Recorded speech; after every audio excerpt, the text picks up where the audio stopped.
Welcome, all my fellow Washington brethren and sister.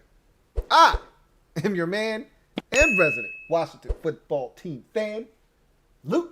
Thank you for joining me here on the Washington Football Report. So, we are now into week 2 of OTAs, and we're getting that much closer to Washington getting to training camp, which is in late July.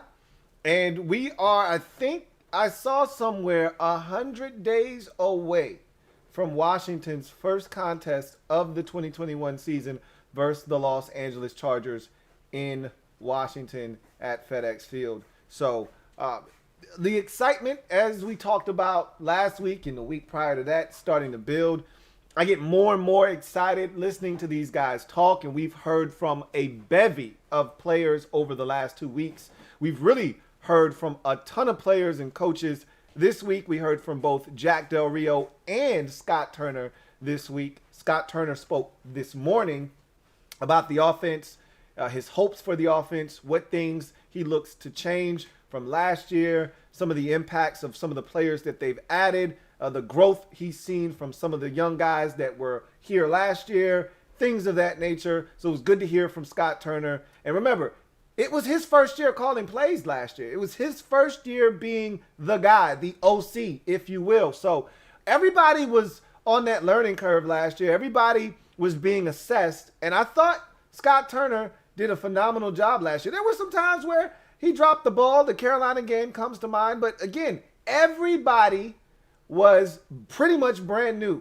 here in Washington a season ago. So you expected a few bumps in the road, couple of hurdles, and I thought all in all, Scott Turner did a fantastic job. I know all of you out there don't necessarily agree with that, but he did the best he could with the hand that he was given. 4 quarterbacks, which he said, I do not want to have to do that again, but it's good to know that in the event that we have to go down that road, we've got guys here that know the system and can help. But we don't want to do that again. We don't want to have 4 different quarterbacks start a game for us, which nobody does, okay?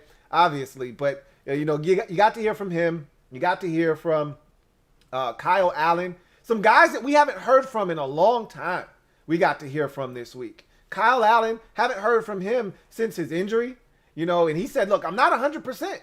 I'm not fully back yet. You guys see me running around out there. I still got a little bit of a hitch in my giddy-up. Still got a little bit of a limp. But the goal is to be 100% ready for training camp. I don't know if he's going to be there or not, but he sounds like he's going to give it a go regardless if he's 100% or not. It was great. I mean, absolutely fantastic to hear from Kelvin Harmon. You remember, that was my guy. And he's become the forgotten man amongst some of us. I'm included. I can't lie. It's easy to forget Kelvin Harmon when you start running off the list of receivers that are going to be competing.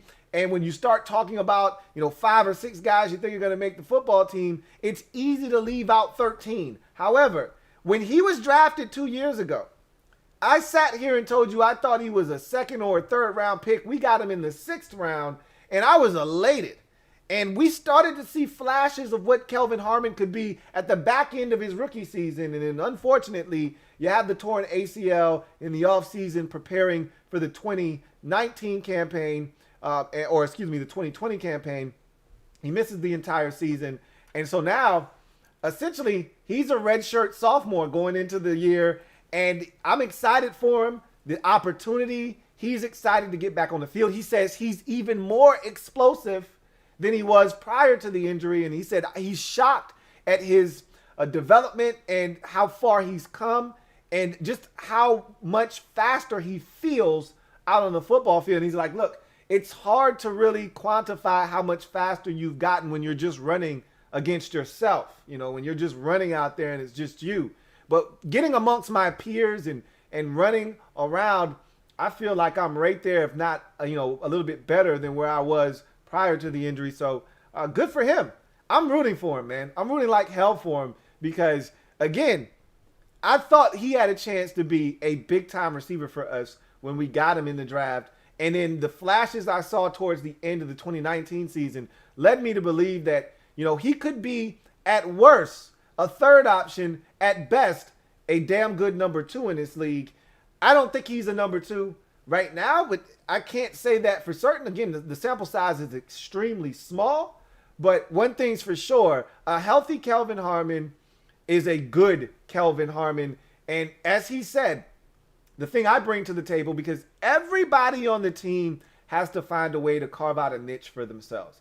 What do you bring to the table that allows you to stand out amongst the rest?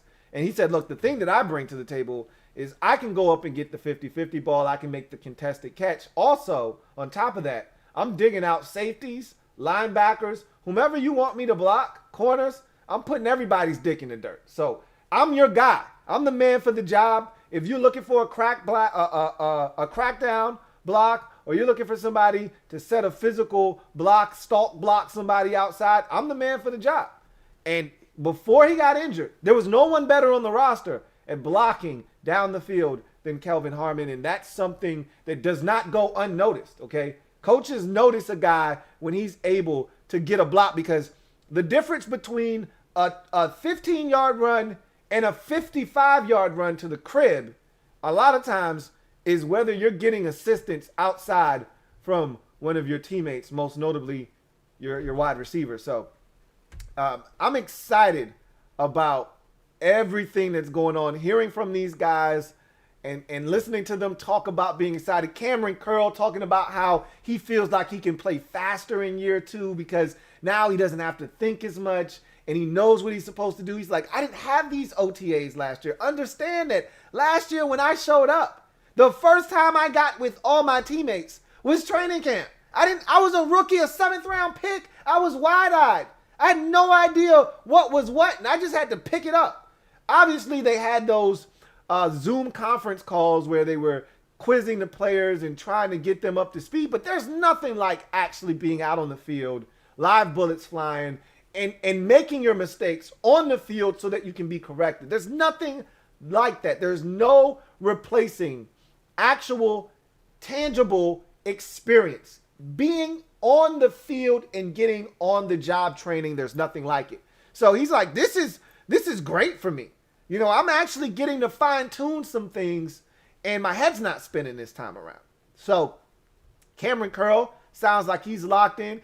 Cole Holcomb is another guy that I'm excited about. And Holcomb's like, man, this feels great. You know, he said for the first time in what feels like forever, I'm not dealing with a new defense. Remember, Cole Holcomb was drafted in 2019, that same draft class with Kelvin Harmon, right? So he comes in 2019, and it's a 3-4 defense.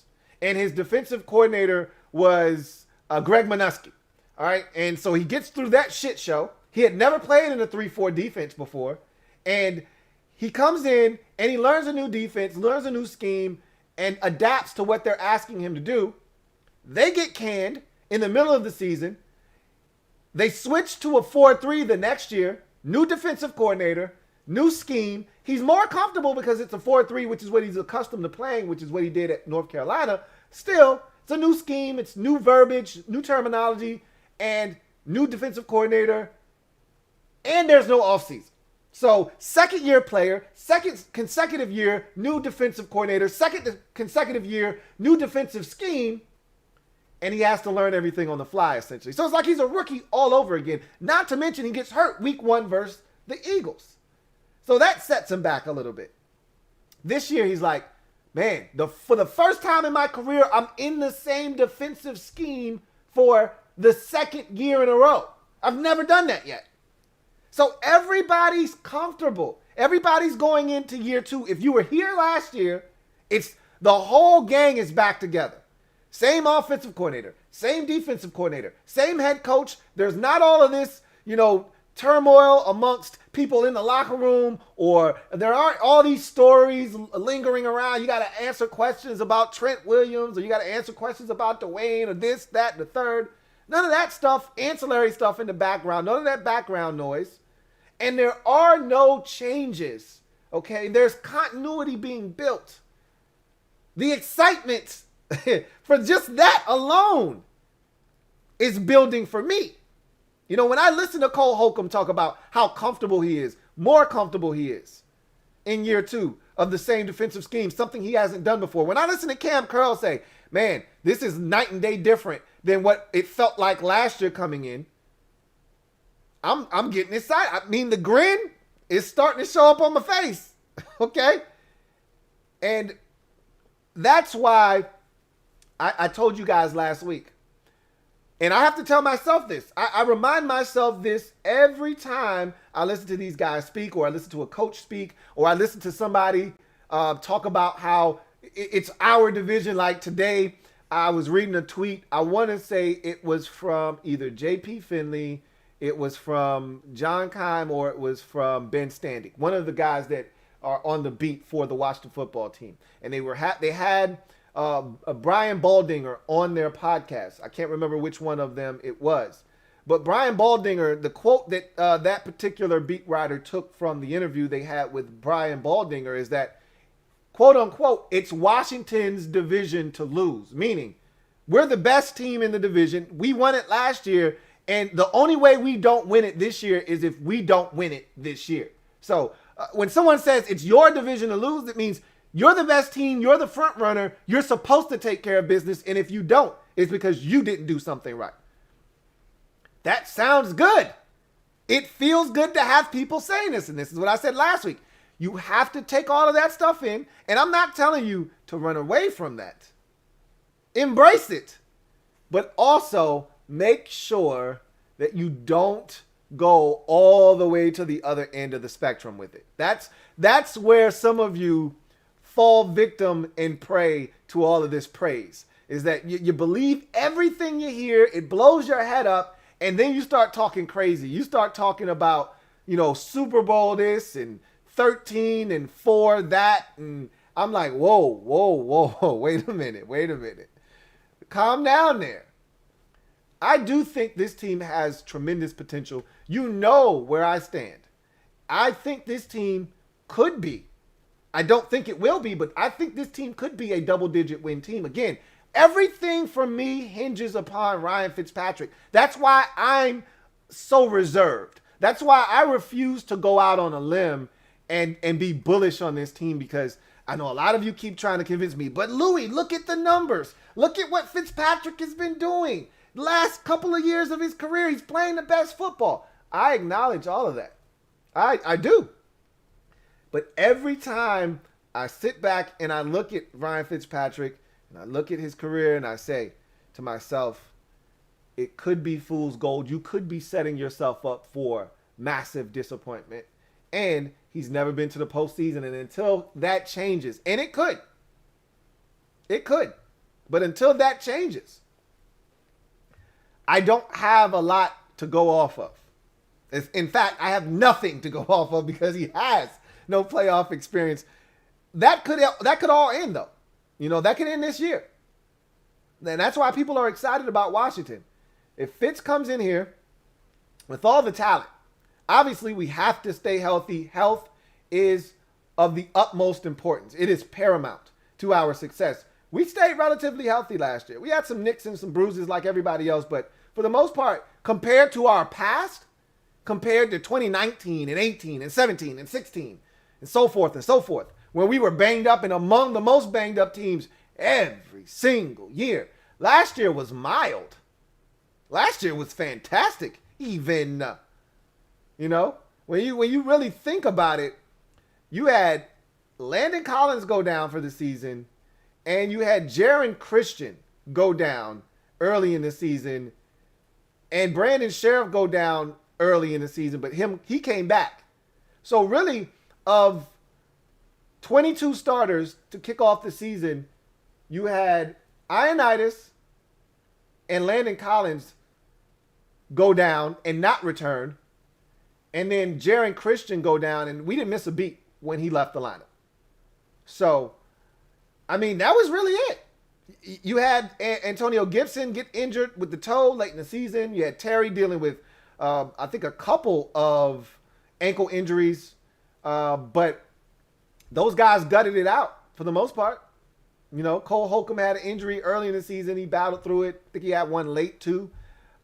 You had Kendall Fuller with the injury early in the season to start the season, but after that, he stayed relatively healthy the entire year.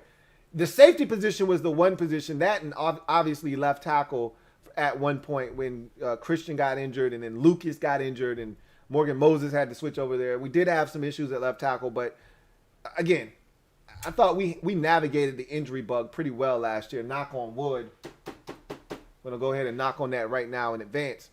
I'm hoping we do that again. If we do that again, with the talent that we have and the depth, more importantly, that we now have as well,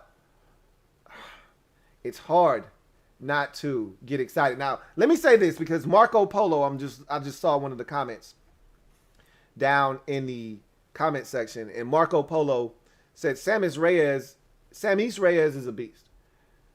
The more and more I listen to people talk about Samis Reyes, the less and less likely I feel like he's going to make this football team.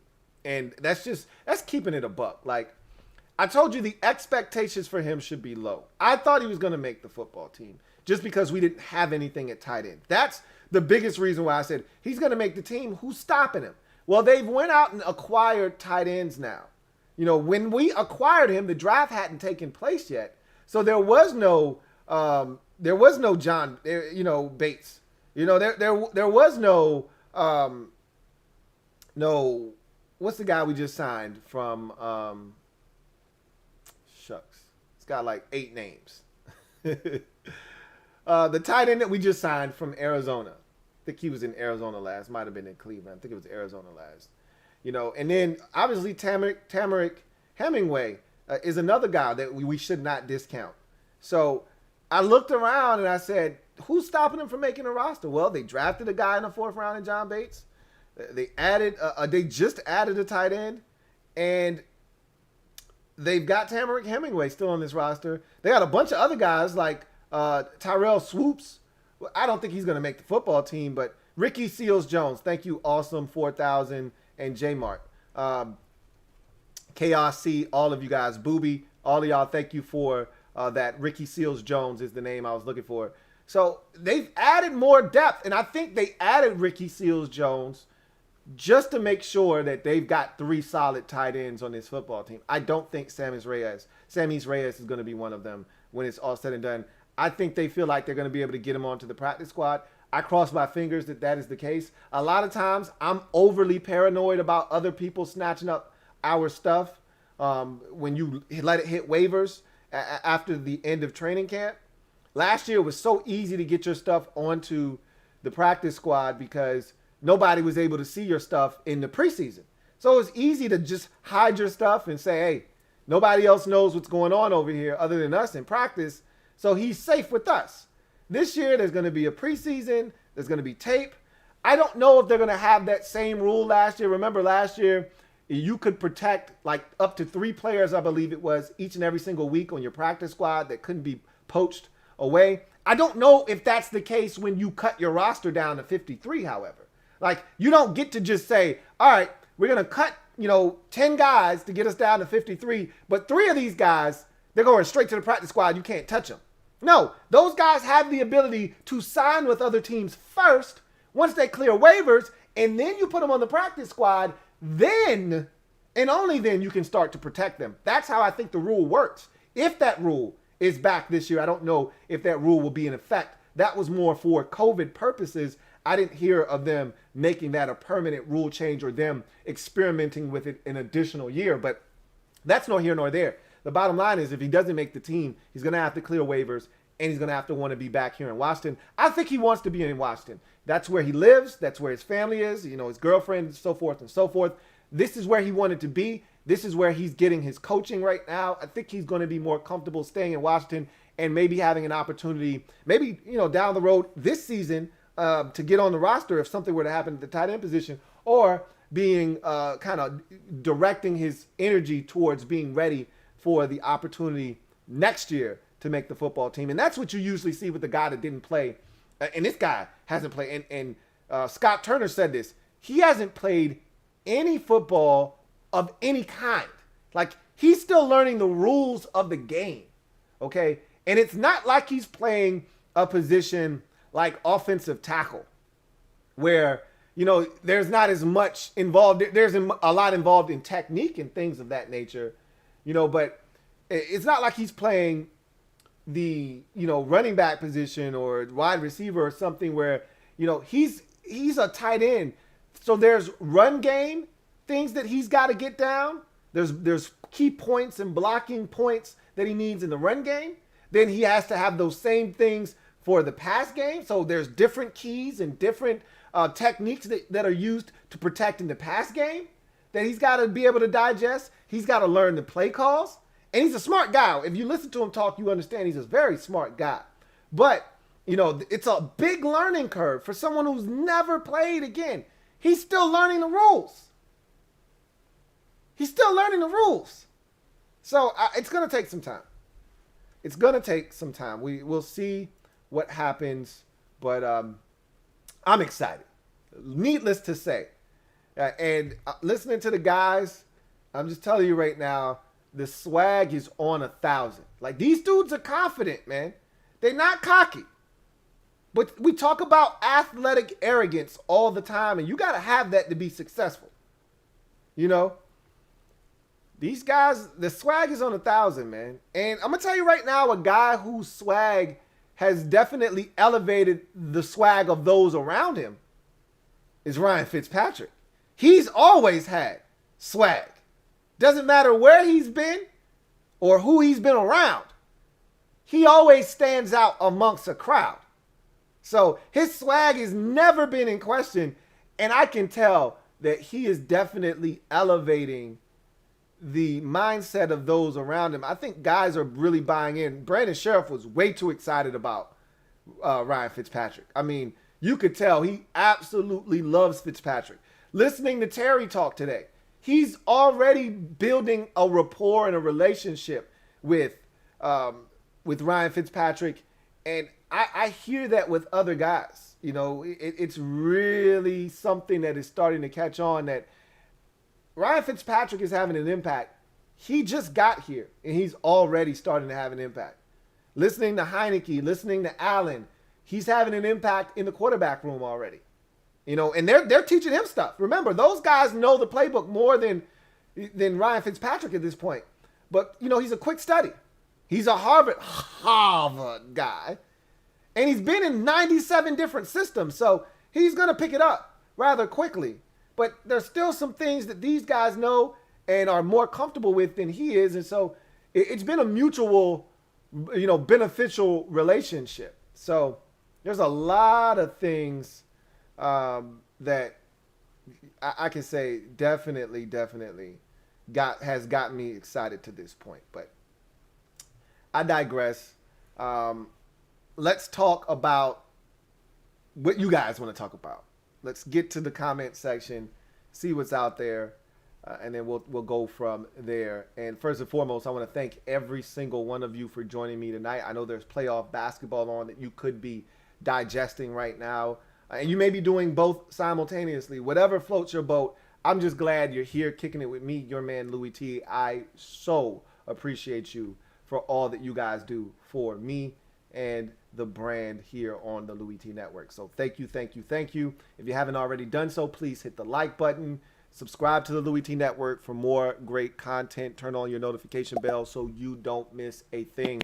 And shout out to all of my mods out there. I so greatly appreciate all the work that you do for the Louie T Network as well. And one more thing. Mob Squad, stand up. We in the building, all right? So, with that said, Quentin Ruiz gets the night started with the Super Chats. Thank you for the Super Chat, Quentin Ruiz. Greatly appreciate you, my guy. Quentin writes, you are the man always. Do you see Hudson being a star? Thank you for the Super Chat, Quentin Ruiz. And I really do appreciate you. No, you're the man, Quentin. I'm just trying to fit in. Just trying to catch up to you. Hudson. Khaleke Hudson, do I see him being a star? Not a star, but I could see Khaleke Hudson playing an integral part on this football team in terms of being a key reserve and a core special teamer. So, everyone can't be a star. And in the NFL and in every sport, really, and the best teams have defined roles for their players. Role players understand that they're role players. In the NBA, you can't win a championship without clearly defined and established role players who understand their role and don't try to play outside of what their role is. If you're a 3-and-D guy, I don't need you out here trying to handle the rock and be a facilitator. That's not what your job description and your role on the team is asking you to do. That's not what we are trying to get you to do, and that's not what we're looking for from you, okay? We just need you to camp in the corner, and when the facilitator, the point guard, or the ball handler, or the playmaker gets in the lane and the defense sucks in, and he dishes it to you, you be ready to catch and shoot. And on the other end, when we put you on one of their wings, or we put you on their best ball handler or their best scorer, I need you to lock him down, or at least slow him down. Make it uncomfortable for him. There are defined roles on the best teams in the NBA. Same thing in Major League Baseball. You're not a power hitter. Okay? You hit for average. You're batting 7th. You're batting 8th in the lineup. Okay? Or you're batting 2nd. You're batting 3rd. You're batting 5th. Your job is to protect the guy in the 4-hole. All right? Your job is to get on base. Your job is to make sure that they can't walk that guy or they can't pitch around him. You got a defined role. You're the leadoff hitter. You got to work the count. You can't be swinging at the first pitch, or you can't be striking out all the damn time. You got to find a way on the base paths. If that first pitch is juicy, swing, hit it. But if you don't like what you see, work the count. Make the pitcher work a little bit. Get on the bases. Create havoc on the base paths. That's what the leadoff hitter is supposed to do. There's a clear, defined role. On an NFL team, same thing. All right? Same thing. If you're the 3rd tight end on the team and you're here for blocking purposes, you may not get many opportunities to catch the football. But when we put you in a game and you hear that play call and it's a run to your side, I need you to put somebody's dick in the dirt. Because that's what you do. That's why we got you here. To block. And Khaleke Hudson is one of those guys that we drafted him to be a core special teamer that may be able to help us on the defensive side of the football. And he showed us last year that he can be a little bit more than just a special teams body. He can help in a pinch. And I don't know what kind of shape he's in. I don't know if he put on, because one of the knocks on him coming out of Michigan was he was undersized. And he was. And so maybe he put on 7 or 8 pounds of muscle. Taylor Heineke talked about putting on 15 pounds of good weight, as he described it. And he said he needed to get bigger. He needed to get stronger, especially on the upper half of his body. And Scott Turner talked to him, before the season was over last year, as they were going into the offseason, and said, you need to concentrate on getting stronger physically up top, because you've started 2 games in this league, and in both of those starts, you've ended up getting injured. Both times. And Heineke agreed. He's gotten bigger. He took on that challenge, and he's bigger. Let's see if that benefits him. Same thing with Khaleke Hudson. I don't know if he got any bigger. I'd like to think that he understands that he probably needed to get bigger, but he can't lose the athleticism. I'd like to think that Khaleke Hudson has probably put on some weight, some good weight, and I like him a lot. And I don't think we have a ton of depth. That, I told you, that's one of the positions I look at, and I'm a little leery about the depth at linebacker. I really am. Because I think there could be a massive drop-off the linebacker position if we have a rash of injuries there. If 2 guys go down at once, we could be in trouble. If one guy goes down, we may be able to sustain and survive. If 2 guys go down that are starters, that's when we start getting into trouble. That may be what forces us to go looking on the streets. Who knows? We may have more depth than I think. And we may get to preseason game number 3, and I'm saying, hey, man, I like this guy, I like this guy, I like that guy. And we cut 2 of them, but they end up on the practice squad. I'm like, hey, I actually feel good about some of the guys we got, if we got to go to the practice squad. That's what happened last year with Jeremy Reeves. we got hit with a rash of injuries at the safety position. First it was Landon Collins. Then it was Cameron Curl. And it was Jeremy Reeves to the rescue. Everybody wanted us to go out and sign Reed. And he was out there and he was available. And it was like, what are we waiting on? Go sign him. And then, everybody just assumed that was going to be the move. Go sign Eric Reed. And Ron said, no, Jeremy Reeves has put in the work. He was great in camp. He deserves an opportunity. And he didn't disappoint. And he made Ron right. Hopefully we got guys at the linebacker position like that this year too. So, I don't think he's a star. No, I don't. But to answer your question, I think he could be an integral part of this football team. One of those guys that's a cog, a key cog, core special teamer, a massive backup option that when we need him, he steps up when his number is called. I think Khaleke Hudson will be a young guy that can help this football team. Thank you for that super chat. Once again, Quentin Ruiz. Double up. Thank you for doubling up, Quentin Ruiz. Greatly appreciate you, my guy. Quentin Ruiz writes, I believe Patterson is going to have a great year. Well, he's got to make the football team first. Speaking of Jarrett Patterson, the undrafted rookie out of Buffalo. I think he's going to make the football team, but the question is, are they keeping 4 running backs? Because I still contend that Peyton Barber has carved out. Remember, I talked about people carving out niches for themselves and having defined roles and being role players and knowing their roles and not trying to go above and beyond their role. Well, last year, Peyton Barber established his role on his football team. And there isn't anyone else on the team that can do what Peyton Barber does. Because last year, I told you, I can't remember a third nor a fourth and short that we put Peyton Barber on the field for and handed him the rock that he didn't convert. And not all of those were easy, run behind your offensive line and there's a hole and it's a pickup. There were times where this guy was met with resistance behind the line of scrimmage and he had to figure it out, find a way.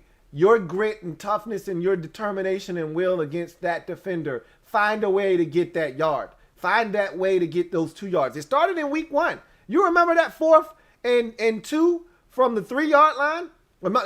I'm exaggerating. It wasn't from the 3. It was 4th and 2 from about the 5 maybe. And he gets the ball and he bounces outside. Terry has a massive block on that play. And Morgan Moses, I think, had a block too. But he was short initially when contact was made.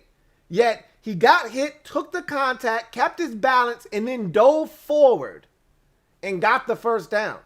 And then we scored a touchdown maybe a play or 2 later, and that put the game essentially out of reach with that touchdown. And that was a big roll of the dice by Ron Rivera there to go for it on 4th down instead of kicking the field goal, which would have given us the lead because at the time it was 17-17. We had scored 17 unanswered points. But Ron said, no, we going for the jugular. Right now, these boys are on the ropes. We got a chance to knock them out. And that he did. And Peyton Barber was the one that delivered the knockout blow with that 4th down conversion. And that set the tone for the remainder of the season. There was a run against Dallas on a 3rd down. I want to say it was a 3rd and 1. It might have been a 4th and 1. I think it was a 3rd and 1.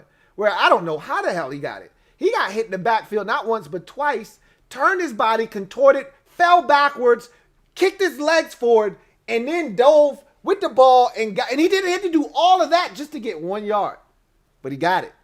Moved the sticks. It was a hell of a run. It was impressive. He had multiple runs like that last year where you're like, I don't think he's going to get it, and he did. So he's carved out a niche for himself. I don't see him being replaced on the roster. I don't want him to go anywhere. I remember when we first had him, I was like, it's Peyton Barber, man. Like, honestly, I would have rather had AD over him, but I knew why Ron did what he did because AD would have been a problem because they knew they wanted to play Antonio Gibson last year. But I'm looking at Peyton Barber in a totally different light this year. I'm like, no, I got to have the Barber. I got to have it. So Patterson being on the roster means they're keeping 4 backs. They didn't keep 4 at any time last year. They never had 4 backs active last season. It was always 3. It was usually Gibson, McKissick, and Barber.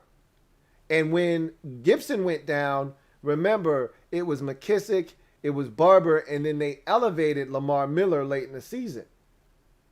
But we never had a fourth back. When Gibson came back, Miller went away. Miller was not active. So having 4 backs active is a luxury that I don't think they're going to have on this roster this year. Truly, I don't. Because if you're keeping 6 receivers, you know, there's a potential to keep 5 safeties. That could happen. You know, when you're keeping that many guys at various positions, you're going to have to trim off some fat somewhere else. Last year, remember, we kept like 10 offensive linemen. Remember, we kept saying we thought it was going to be, I can't speak for you. I kept saying I thought it was going to be 9. And we kept trying to figure out who's going to be the odd man out at the tackle position. Well, nobody was the odd man out. They kept 10. They kept 4 tackles on this roster last year. 5, I think it was. Christian, Morgan Moses, Cornelius Lucas, David Sharp. Feel like I'm forgetting somebody. And, Sadiq Charles, 5. They kept 5 tackles last year. And I didn't think they were keeping 5. I thought they were keeping 4. And remember, Cornelius Lucas was struggling in camp last year. Struggling. To the point where I didn't think he was going to make the roster. And I said, they traded for David Sharp, so he's making the team. They kept all 5 of them, and I'm so glad that they did. But if you're going to do things like that, that means you can't keep 4, running backs on the roster. So Patterson is going to have to make the team first. But we'll see. Thank you for the super chat and doubling up, Quentin Ruiz. Got another super chat. This one is from Matthew Stansberry.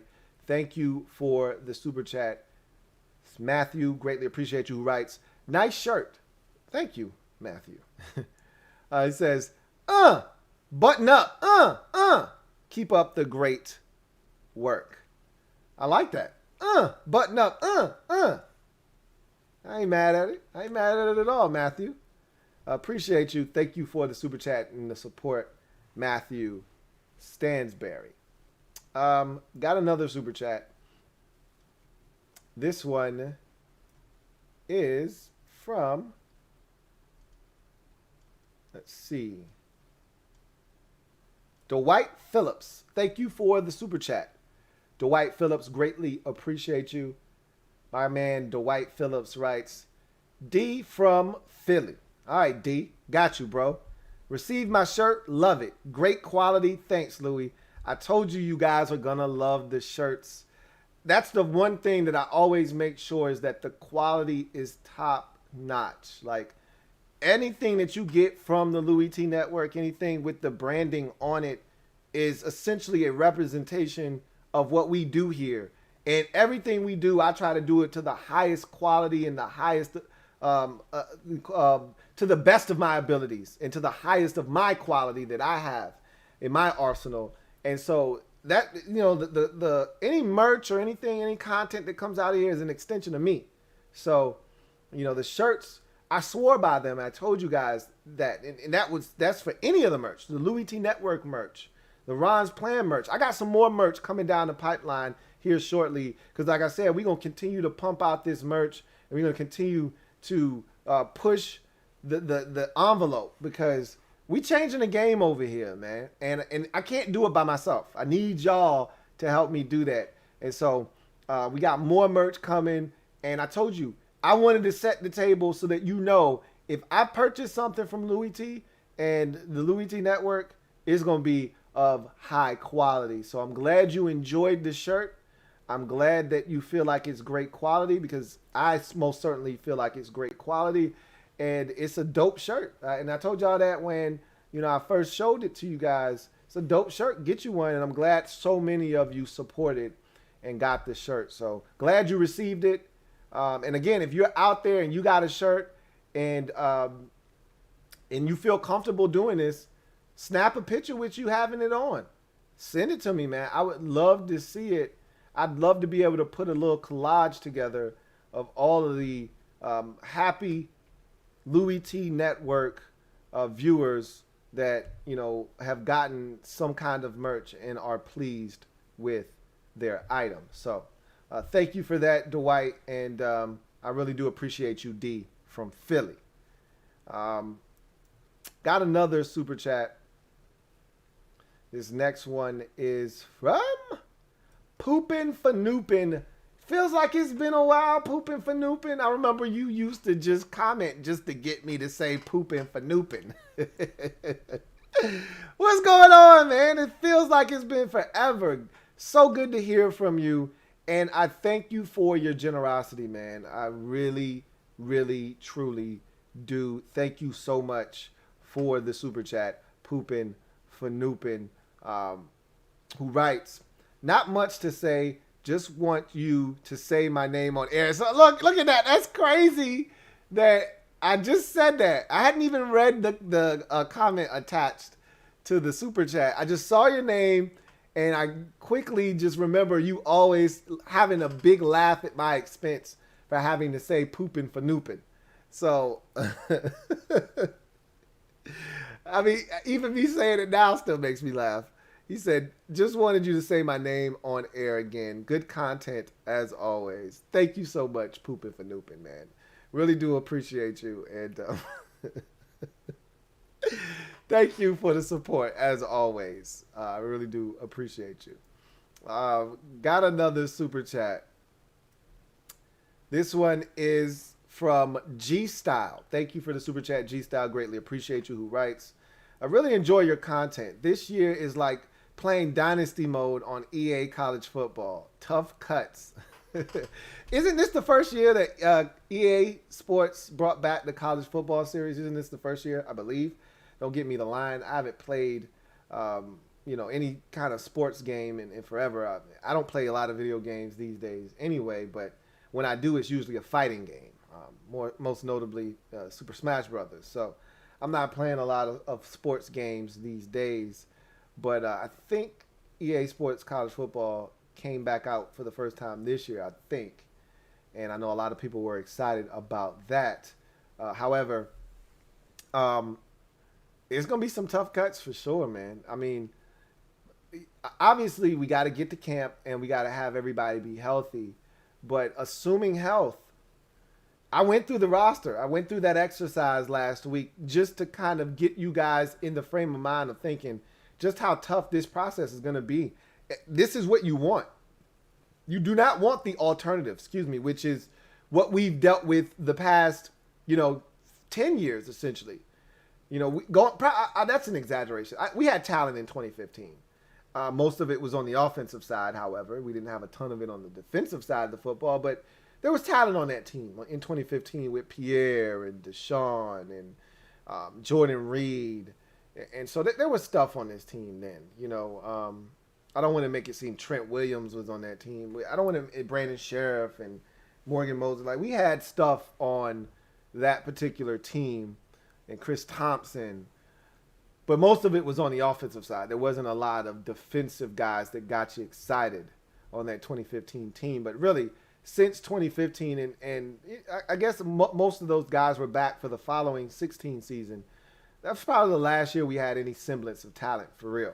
After Deshaun and Pierre split, and then Jordan started to have the injury issues, and then, next thing you know, Trent Williams is out of here, and Chris Thompson's gone, and, everything started to kind of break down. Kirk was gone, and the defense was a mess, and it was just year after year of trying to plug holes defensively, and it just not being enough. So this is the first year in a long time where we actually have talent. And unlike the 2015 season I just referenced, we actually have talent on both sides of the ball now. It was for a long time that any talent that we would speak of was really on the offensive side. And it's going to be tough. That's why I went through that exercise last week, just to show you just how tough it's going to be. I mean, literally, I got through 67 guys, I believe the number was. I think it was 67 guys when we were all done going through the 90 guys that are on the roster currently that could make this football team that I wouldn't be shocked if they did. Only 53 are going to be here when the dust settles and the smoke clears. Only 53 of those guys are going to be here. And I had 67 that I had circled on my sheet. So it's going to be some tough cuts. I wouldn't have it any other way.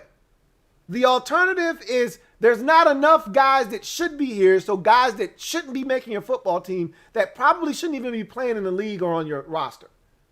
That's when you stink and you're going to have a rough go of it, especially if injuries hit. That's where we're different now. One, the first wave of talent, the starters, tremendous upgrade this offseason. That's without saying, especially on the offensive side. Now, we still got some questions on the offensive line. Let's not try to dance around that topic. We don't know about 3 out of the 5 positions. Here's what we do know. We got plenty of depth. We got plenty of guys that can fill those 3 voids on the offensive line. Now, which ones? Are they going to gel together? Will there be continuity? That's a question we won't be able to answer until we get into the season and we get 5 guys locked in. However, I feel really confident about the options at both right and left tackle and at left guard. I feel really good about all of the combinations they could put on the field. There's not a single one where I'm scratching my head saying, I don't know about this, man. I don't really know. They could go in any direction at right tackle except for David Scherff. I do not want him anywhere near my starting lineup. I don't mind him being on the team in a reserve role. I don't want him anywhere near my starting lineup. And honestly, I'd prefer it, and we'll have that flexibility more likely than not this year, of having somebody else be our flex swing tackle so that David Scherff is only in if 2 of them go down.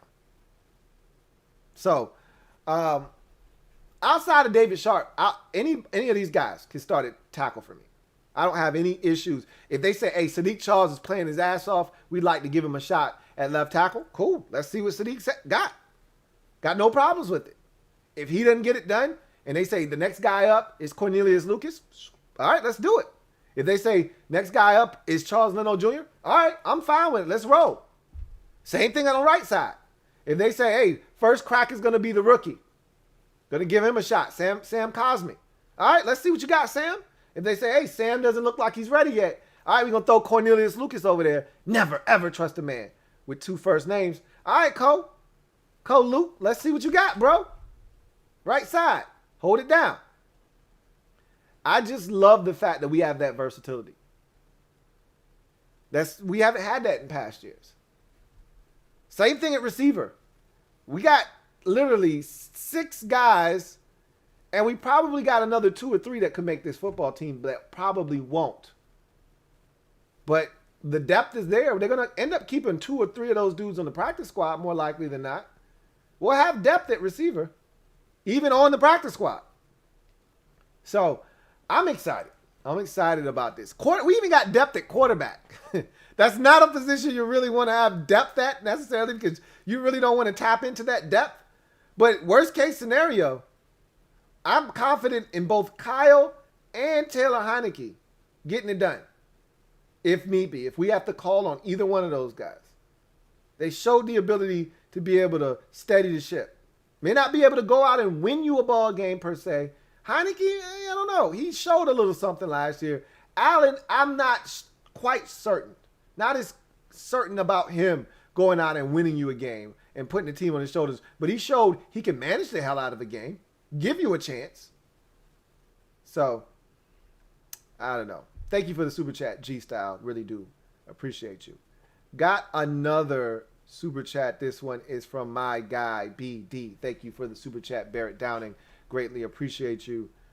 BD writes, got that shirt in, brother, and it's awesome. Keep up the great work, brother. Respect as always. Thank you, BD. As always, Barrett, man, you're my guy. You know that. Thank you for the super chat and the support as always. And I'm so glad that you liked the shirt. I'm so glad to hear that so many of you have gotten your shirt because I told you it was pre-order. So once all the pre-orders have been amassed, that's when the items start to go out. And I'm so glad that you've received it and that you love it. So I'm excited about that. Thank you for the super chat, Barrett Downing. Got another super chat. This one is from the Protect Sports Network. My guy, Protect Sports Network. Tones, what's good? Really appreciate you, Tones, who writes, "What's up, bro? Hope all is well. Keep grinding, bro. You know it. The grind never stops. All right? Or as a wise man once told me, the marathon continues. All right? So, you know the grind isn't going to stop over here, you know? And so I really do appreciate you. And I can say the same for you, man. You've turned it up a couple notches, man. And I really love what you're doing over there. And if you haven't already done so, go ahead and sub up my guy, Tones, over at the Protect Sports Network. Thank you for the super chat. Enigma RJ. Thank you for the super chat, Enigma RJ. Greatly appreciate you, my guy, Enigma RJ writes, "Sup, Lou? In order to win a second division title and make it far in the postseason, we have to beat Tampa Bay, Seattle, and Green Bay twice in 1 year, which is hard. But that is what great teams do. But still, I feel like, whoa." I mean, the schedule says what it says. It is what it is. Look, we've already talked about the schedule, and we'll talk about it more as the season grows near. You know, as we get closer and closer to training camp and we get into camp and we get into the preseason, we're going to start talking about that schedule. We're going to predict the record and the outcome of the season and what we think is going to happen. So we're going to be talking about the schedule ad nauseum. Okay. That said, before we even knew when we were playing the teams on the schedule, just looking at the teams that were going to be on the schedule, before we even knew how they were going to be situated on the schedule, we already said, man, that's a hell of a schedule, okay? We already knew what we were getting ourselves into. We won the division, all right? And if I'm not mistaken, the NFC East plays the NFC West, the AFC West, which is Mahomes, it's Herbert, it's Carr, and it's Drew Lock or Teddy Bridgewater. So that in itself is tough. But then in the NFC, I think the division plays I want to say who we played last year? We played the Seahawks, the 49ers. So we played the NFC West last year. I'm trying to think who we played the year before that.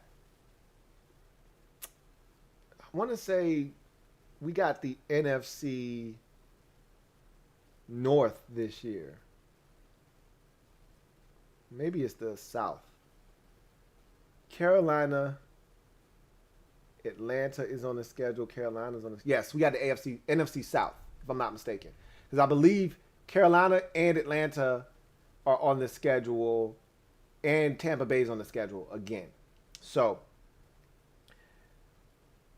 everybody in the division is going to have to play those four teams. Going to have to play Brady and Matt Ryan and you know, so forth and so forth. However, where the schedule differentiates this year is the additional game in the AFC, which we have Josh Allen. Because we won the division, we get the division winner from the AFC East. So everybody in the AFC East and the NFC East have to play each other. It's almost like in college basketball, they do this thing called the ACC Big Ten Challenge.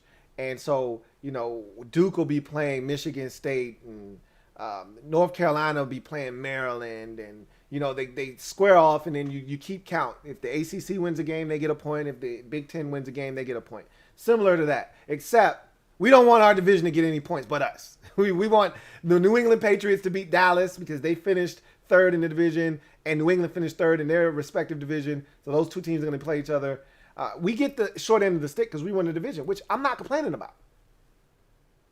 Again, I much rather have the tough schedule and earn our way into the postseason than to have the soft schedule and get in and then the next year be looking at it like, man, it's tough. Like last year, our schedule was soft. That's how we got in. We had a bunch of a bunch of trash quarterbacks that we took advantage of. Like the best quarterbacks we saw all last season were Roethlisberger, Matthew Stafford, and Tom Brady, and Russell Wilson. That was it. That's why Brady carved our ass up. Because we hadn't seen a good quarterback since we saw Roethlisberger in Pittsburgh. So we thought we were hurting the game. We thought we was killing shit. Because we were dominating, Andy Dalton. And we were dominating all of these garbage-ass quarterbacks. Nick Mullins. And Teddy Bridgewater tore us a new asshole in the first half, and then we shut the faucet off in the second half. So we thought we were killing something. We thought we was hurting something. Russell Wilson did his thing in the first half. We shut the faucet off in the second half. So we thought we was killing the game. Like, oh, Tom Brady? He ain't seen shit yet. And then we saw Tom Brady and we realized, oh, we ain't seen Tom Brady yet. And he carved our ass up for 500 yards, essentially an offense. And like 400 of it was through the air. Damn near if it wasn't. So I said all of that to say this. Our schedule is night and day different than it was last year. There are no Nick Mullins to save our ass this year. There aren't any stretches where we get to pick on the little sisters of the poor at the quarterback position. More likely than not, Andy Dalton isn't showing up twice on the schedule for us to take advantage of. We're not getting Jalen Hurts / Nick Sudfeld in one of the Eagles games, okay? We're not getting all of the opportunities to take advantage of bad quarterbacks like we did a season ago. That's not how the schedule is going to shake out for us this year. It's Josh Allen. It's Patrick Mahomes. It's Tom Brady. It's Matt Ryan. It's Aaron Rodgers. It's Russell Wilson, okay? I could just stop right there. It's Dak Prescott twice. Like, the schedule is brutal. It's Derek Carr. Respect him. Respect him. It's a tough schedule, man. I'm not complaining, though. I'm not complaining. It is a whoa. You go, whoa. But if we somehow make it out of there alive and we get to the back end of the schedule where 5 NFC East games await us, we got a shot. That's why I went through the schedule already and told you the first 7 weeks are of the utmost importance. To me, it's the make or break of our season, the first 7 weeks. Because I think we have a week 9 bye, I believe. And if we can somehow get through the first 7 weeks of the season, I think that week 8 game is I hate doing this. I think it's a winnable game. I don't know who it's against. I don't know. But I know the first 7 games are rough. They're rough. They're tough. They're rugged. And somehow we got to come out of that thing at 3-4 or 4-3. I think the bye week is either 8 or 9. Week 8 or 9. It's right in the middle of the season somewhere. So I just know that if we can navigate our way through all of those tough games and that tough stretch early in the season, and somehow we get to the final 5 weeks of the season and we're hovering around 500, we got a chance to win this thing. I don't know how good the division is going to be. I don't know. Somebody could run away and hide with the division. More likely than not, nobody's doing that. I don't think Dallas is running and hiding anywhere. It's damn sure not going to be the Eagles. If the Giants do, I wouldn't be shocked because they've got talent. But more likely than not, everybody has to play the same schedule we got to play, pretty much. With the exception of, the non-division games that we have to play, and I've already went through those.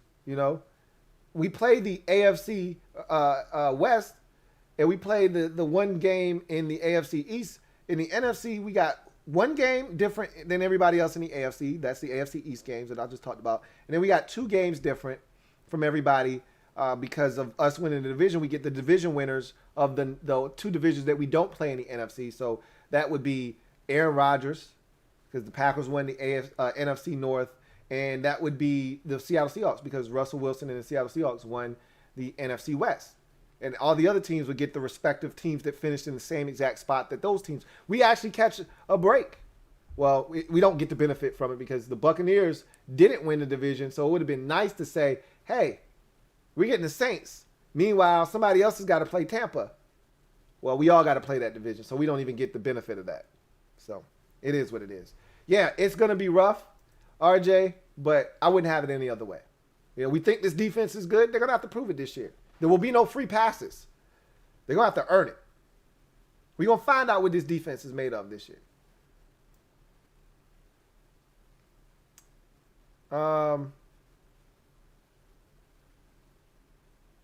Let's see. Got another super chat. This one is from my guy G Style. Double up. Thank you for doubling up, G Style. Greatly appreciate you. My guy G Style writes, my first chat and first double up. Big ups to G Style for making his first comment and his debut here as a super chatter, and then following up with a double up. Who writes, my Cowboy friends think that their offense is too much. Your thoughts? Your friends are not wrong. Their offense, when they say too much to handle, I'm assuming, they're not wrong about their offense being good. I don't know that it's too much to handle. The talent, though, on their offense when healthy is ridiculous. Okay? I honestly don't think it's second to none in this division. I think this is why I keep telling everyone that the Cowboys, from a roster standpoint, are probably the most talented team. It starts on the offensive side of the football. Now, they got some issues defensively. And somebody said last week, I wouldn't trade our roster for theirs. I'm right there with you. I wouldn't trade my roster for theirs either. But the biggest difference is they got the quarterback position figured out, and we don't. And I look at our receivers, and I like our receivers. I love their receivers. That's the difference. Is I think Terry is better than any of their three receivers. But after that, the substance at which they have, they got three dudes that could easily go over 1,000 yards receiving this year. I don't think we can say that we have three receivers on our team that can go over 1,000 this year. Okay. Now, De'Ami Brown could go over 1,000 yards next year or the year after that. And Curtis Samuel, who has never gone over 1,000 yards in his career receiving, could do it this year. And we know Terry is capable. He should have did it in his rookie season, got hurt the final game and a half. And he did it last year, and he could do it again this year. But Dallas has two bona fide 1,000-yard receivers who have done it in this league before, and Michael Gallup and Amari Cooper. And I think that, and they're ranting and raving about their second-year receiver, CeeDee Lamb. They think that this guy's ready to break out. So with Dak pulling the strings, and we saw what Dak was doing before he got injured last year. He was on pace to set an NFL record for most passing yards in a single season. He was on pace to throw for damn near 6,000 yards before he got injured. Now, he wasn't going to keep that pace, more likely than not. But that's what he was on. He was on a torrid pace. I said all of that to say this. They got three dudes that could easily go over a G this year. And it's happened before in the league. I could see them doing that. Their offense could be that explosive with Dak and those three weapons.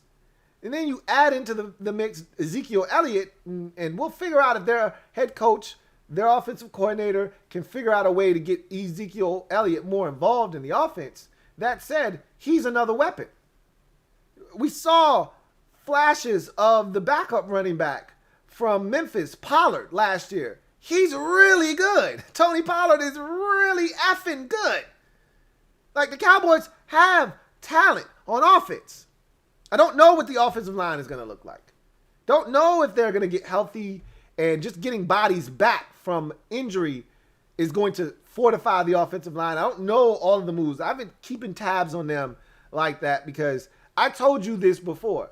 I don't really worry about what everybody else is doing. We take care of what we got to take care of, and we'll be fine. I've always said this. And if you don't remember anything else, remember this. Let the losers worry about losing, okay? All we know is winning over here. We don't worry about what the losers are talking about and what they doing. Let the losers worry about losing. We concentrate and focused on winning. That's all we talking about. So I don't worry about what the Cowboys are doing. Not concerned about, oh my God, look at what the Giants did this offseason. Yeah, they got guns and shit. We got guns too. All right? They got guns and shit. I'm aware of this. But I let them figure out if they know how to get the safety off or not. That's their problem, not ours. One thing we know, our guy back here, he's a known gunslinger, okay? He's known for having a quick trigger. Tap, tap, tap. All right? He's known for going out in the wild, wild west, taking 5 steps, 5 paces, and turning around and shooting. Now, he ain't always sure he hitting the target, but the gun is live, and it never jams. All right? So we know we got guns and shit, and we know the dude pulling the trigger knows how to use them. Sometimes he can get the spraying. Doesn't always hit the target, but he knows how to use the shit. Can't say the same thing for the Giants. So, like I said all of that to say this. I ain't worried about the Giants or the Cowboys or the Eagles or what anybody else is doing.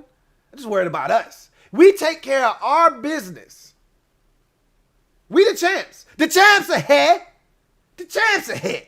We the champs. Never forget.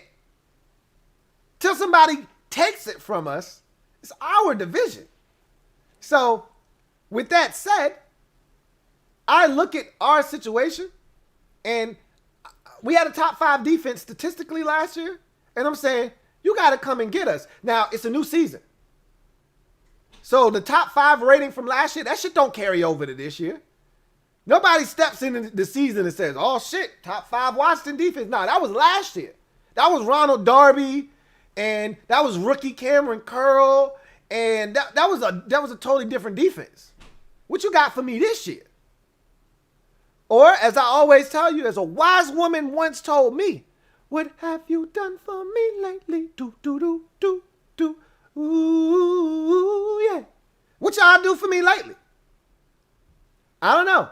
We want to find out. Do the Cowboys have talent? You're damn right they do on offense. Is it too much for us to handle? Not exactly. Not exactly. We'll see about that. We got some shit too over here, man. We got guns and shit too. Thank you for the super chat, G-Style. Really do appreciate you. All right. See if we got any more super chats. And we do. We got one here from J-Mart. Thank you for the super chat, J-Mart. Greatly appreciate you, my guy. J-Mart writes, sup, Lou? The schedule will show what we made of. Yeah, it definitely will. And look, we're going to find out if this young, because we're young, like, for as excited as a lot of you are, I don't think you guys are taking into consideration just how young we are. We're a young football team. I told you, I've gone through this process before with other teams that I'm a fan of. I went through it with the baby Braves 3 years ago, when nobody expected us to crash the party, and we got there early, and we was like, yo, is this where the party at? Y'all sure? Because we got here a little early. We got a big-ass keg. We ready to throw down. We got a little smoke. We ready to get it in. And they're like, well, yeah, just y'all got here early. Like, people usually show up to these things a little bit tardy. You know, try to be fashionably late. We're like, okay, well, cool. We'll sit here and wait. We'll crack a few cold ones open until everybody gets here. But nobody was expecting us at the party. We got there early, and we got experience, and that we haven't looked back yet.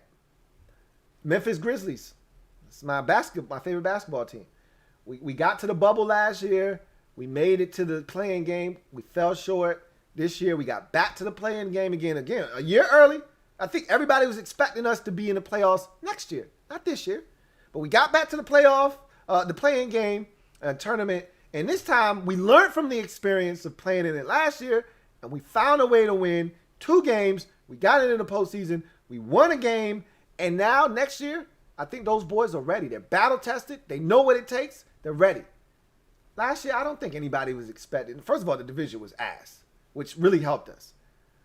But that said, we found a way. We're a young-ass team. Bunch of young guys. It's a very young squad. Again, remember last year at one point I kept saying, I think there's only like 3 30-somethings on the team. You know, and one of them was our kicker.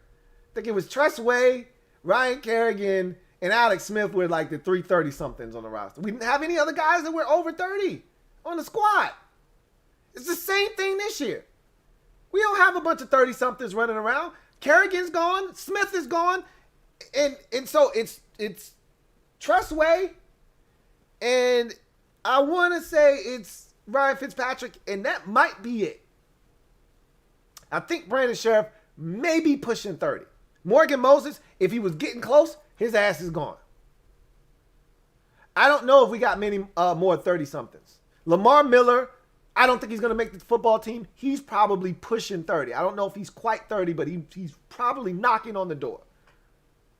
But all the receivers are young. I think Logan Thomas might be pushing 30. I don't know if he's there yet. But all the tight ends, for the most part, are young.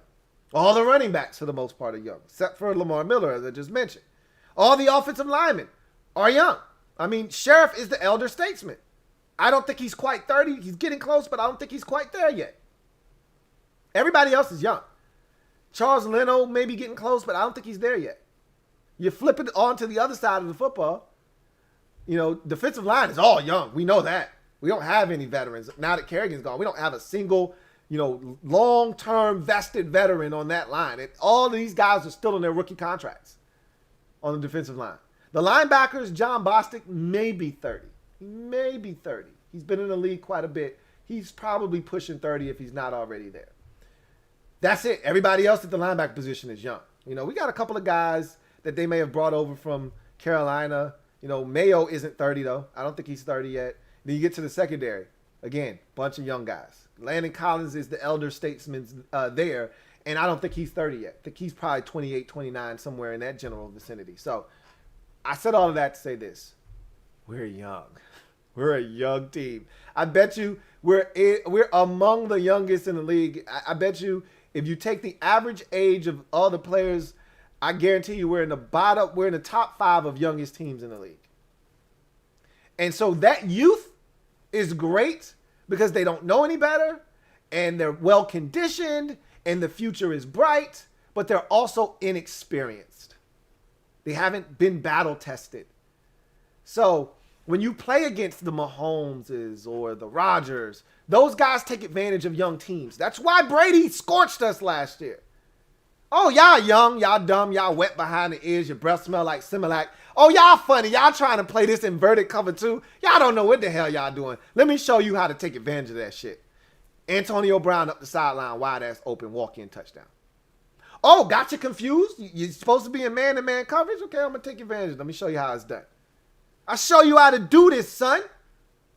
That's what happens when you're young. When you got veterans and you got dudes that've seen it, been there, done that, they are able to slow down a Tom Brady, an Aaron Rodgers, disrupt some shit. We got taken to school last year because we young. And that's okay. That's why I wanted us to make the playoffs. A lot of you, what difference does it make? We make playoffs. We're going to lose anyway. Stupid. And we're going to give up draft capital. We're going to move all the way back. We're going to be like 19th in the draft when we could be in the top 10. That's loser talk. That's what that is. That's loser talk. Because you need the experience. You don't think Patrick Mahomes benefited from going to the AFC Championship in his first year as the starter and losing to the Patriots? No, you don't want to lose, but you don't think that was invaluable experience that helped him? When they were down 24-0 to the Houston Texans the next year, you don't think that helped? That he had experience, had been there, knew what it felt like to be down in a game and didn't panic? You don't think that helped him in the Super Bowl the next week or 2 weeks later when they were down 20-10 to the 49ers late in the fourth quarter? You don't think that helped? Because I do. Experience is everything. You need it.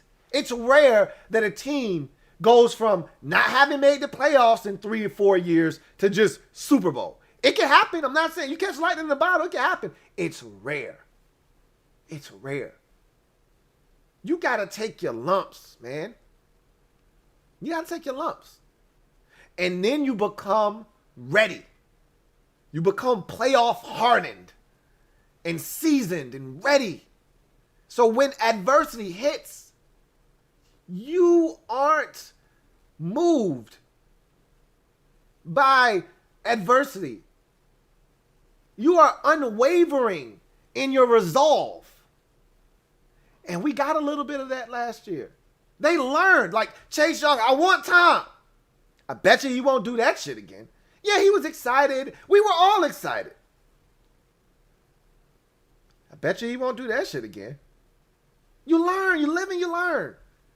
So for me, this schedule is important because we're going to find out truly what this team has to offer. How tough their mettle is. They're going to get tested. Again, this isn't Nick Mullins. This isn't rookie Joe Burrow. This isn't Andy Dalton.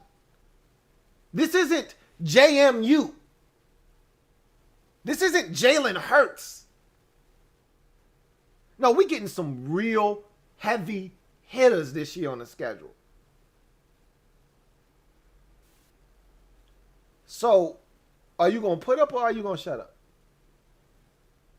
Because it's easy to look like a dominant defense against Nick Mullins and the San Francisco 49ers. It's easy to look like a dominant defense after you take Joe Burrow out of the game and they got to come in with a backup quarterback. It's easy to look like one of the best defenses in the league when you do that. Can you do that against Mahomes? Can you do that against Rodgers? Can you do that against Matt Ryan, Tom Brady, Josh Allen, Russell Wilson? We did it for 2 quarters against Russell Wilson last year. We didn't do it for 4. But we're going to find out about this defense. And really, it's not just the defense, too. You know, I sit here, we can talk about all these tough quarterbacks and these teams we're going to face. But we're going to find out a lot about the offense because it's a team. It ain't just this defense. It's a team effort. And there are going to be weeks where the defense don't have their fastball. All right? That dog ain't hunting this week. Well, guess what? That's when the offense needs to step up and score 38. We might have to win a shootout or 2. We feel like we're fully capable of doing that. We couldn't do that last year. And Scott Turner said, look, the biggest difference between this year and last year, it needs to be our ability to hit big plays. And what did I say? I told you guys that. I told y'all when we were in it last year that every drive seems like a marathon. Every drive seems like it's hard. We're working so hard for everything. We're converting 20 third downs. Like, there are too many third downs. You shouldn't be 12 of 20 on. That's too many damn third downs. You don't have to get to third down to convert a first down. You know that, right? You can get a first down on first down. You get a first down on second down. But every drive, we had to go 4 of 4 on third downs in order to score a touchdown. Or we had to go 4 of 5 because we had to convert on a 4th and 1. But that was the only way we were going to keep the football because we had to put together a 12-play drive. 13 plays, 14 plays. Scott Turner's like, look, man, if we dial up a shot and it's there, we got to take advantage. I showed you the film last year. You guys, if you were part of the Mob Squad or you were on Patreon with me and you watched the film, there were clips I put up on IG. If you following me on IG, you saw I showed you. Guys were open. That's not a secret. Whether it was Dwayne or it's Kyle Allen or Alex Smith, there were opportunities that were left on the table, or as a wise man once told me, there was meat left on the bone last year offensively at times. Well, we think the our offensive talent at least, is way better. It's a massive upgrade. Well, if that's true, and you're getting a quarterback that's supposed to be willing to push the football down the field, read defenses, and get the ball where it's supposed to go, well, then we should see an uptick in offensive production and in points scored per game, if that's the case, which we all believe to be a reasonable assumption. So if that's the case, there are going to be weeks where, hey, look, Mahomes and Tyreek Hill and Travis Kelce, and these boys are just too much for our defense, man. Let's keep it a buck. Those boys are elite, and we ain't there yet. And so they might put up 34. They might put up 37. Well, the offense is going to have to put up 38 that week. It's going to be weeks like that. Aaron Rodgers, man, he carving us up. We ain't got no answer for Devontae Adams. Robert Tonyan is running circles around our linebackers. Aaron Rodgers is doing Aaron Rodgers things. What are you going to do? Maybe this is the week the offense got to score 37. It's a collaborative effort at the end of the day. It's not just the defense. Special teams got to come to the table. Offense got to come to the party, and everybody got to do their part. But I've said this already, and I'm going to continue to harp on this. If we're going to get where we ultimately want to go, the defense is going to be the catalyst more likely than not. So the schedule will show us exactly what we're made of. I agree with you, J. Mark. Thank you for the super chat.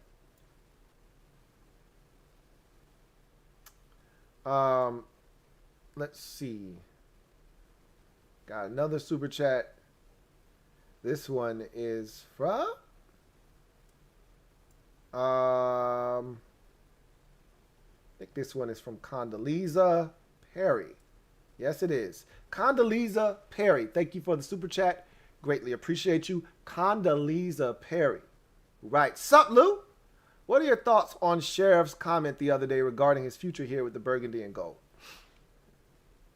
So, one thing I can say about Brandon Scherff is that he has been damn consistent from the first day he spoke about his contractual situation here in Washington to now. It hasn't changed one bit, one iota. He's been coached up well by his agent, and he knows exactly what to say. And he doesn't veer too far off from the script that he was given, which is, I love it here. This is the only team I've ever known. I want to finish my career here. It's out of my hands. I let my agent handle this, but I love it here. I love the direction. I love Ron Rivera. I love this staff. I love my teammates. This is where I want to be, but I don't have any control over that. We're working on a long-term deal. Yeah, I want to be here. He's saying all the right things. All the right things. When in all actuality, he's not working on a long-term deal this year. His agent, they're not contacting Washington, and Washington's not contacting them. They're not working towards finding resolution before the July 15th deadline. No. That ship has sailed. Ron said it. He told us. Now, again, deadlines spur action. So there could be a rekindled conversation come July 1st and a renewed sense of, hey, let's try to get something done. But Brandon Scherff's not interested in that. His agent isn't interested in that. He's due to make $18 million this year. Why? Why would he even entertain signing a long-term deal when I'm getting $18 million this year? And then next year, I'll turn around and I'll probably get 40 or 50 million guaranteed on a 80, 90, $100 million deal. Why would I sign a long-term deal now when I can get 2 bites at the apple? Fully 18 million guaranteed this year, and I'll get another 40, 50 million guaranteed next year. He's not dumb. He's a smart guy. And his agent is smart. And so he's playing a game. I'm not mad. And some of you take this stuff to heart. You take it personal. Oh, Scherff doesn't want to be here. F Brandon Scherff. We should trade him. We should cut him. No. You big man. They don't pay me to argue with you. Who is you? You nobody. I ain't mad at Brandon Scherff, man. I'm not mad at all. No. I ain't mad. Get your bread. I told you, I always want the players to maximize their time in this league. And he's been nothing but a good soldier for us. It'd be one thing if we felt like he was taking advantage of us. He's not. He plays hurt. When he's healthy, he's dominant. He's a team leader, a locker room guy. He leads by example. What is there not to love about Brandon Scherff? We put him in this position to take advantage of the situation, so you can't be mad when he does. It's really simple. You can't, it's like somebody giving you their debit card and saying, hey, go to the store, buy whatever you need. Price isn't an issue. So you go to the store and you start picking up all this shit you've been wanting to get, but you just felt like, I don't need it right now because I'm really not trying to spend the money. But you said, they gave me the green light. So you go rack up. And then you give them back the card and they take a look at their statement and they say, hey man, what the hell is this? What do you mean? You told me I could go to the store and buy all the shit that I wanted to get anything I needed. So I did that. You can't be mad. You gave me the card and you put me in a situation to allow me to rack up the charges on your card. You told me I could do that. We can't be mad when we say, hey, Brandon, get as much money as you want. We had a chance to sign that man to a long-term deal 3 years ago when he got injured. We decided not to. We had a chance to sign that man to a long-term deal 2 years ago, and we allowed this man to get to Kirk Cousins territory. You can't be mad now when the man's like, I'm just here to collect. You told me that I could essentially take as much of this money as I could get my hands on. Well, that's what I'm currently doing. Can't be mad. And he's saying all the right things. I want to be here. I don't worry about that. I let my agent handle that. That's what he's supposed to say. Anything else, and he looks like the bad guy. He looks greedy. He looks like he doesn't want to be here. That's what he's supposed to say. He played it perfectly. I actually believe him when he says he wants to be here. I actually believe Brandon Scherff. I think he does want to be here. He's doing what's best for his family right now, which is you bleed Washington of every single nickel that is available to you until you have to sign a long-term deal. And he does not have to sign a long-term deal right now. It is not in his best interest. I actually do think he wants to be here. And I think Ron Rivera, they would not have franchise tagged him if they didn't believe in him. If they did not think he was a great fit. He's a part of the culture change. That's why they slapped the franchise tag on him. If they didn't feel like Brandon Scherff was a part of the solution, they would have let him walk in free agency.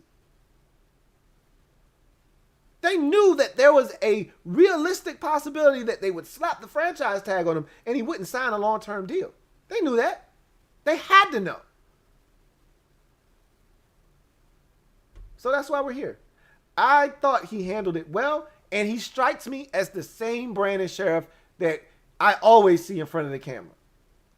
Locked in, funny. He's really got a dry sense of humor. Got to catch it, got to be listening, but he's a funny guy, seems like a hell of a teammate, which is why all of the things that I see when I listen to him talk in his animation and the excitement in his voice, all of those things strike me as a guy that I would want in my locker room, which is why Ron had him back.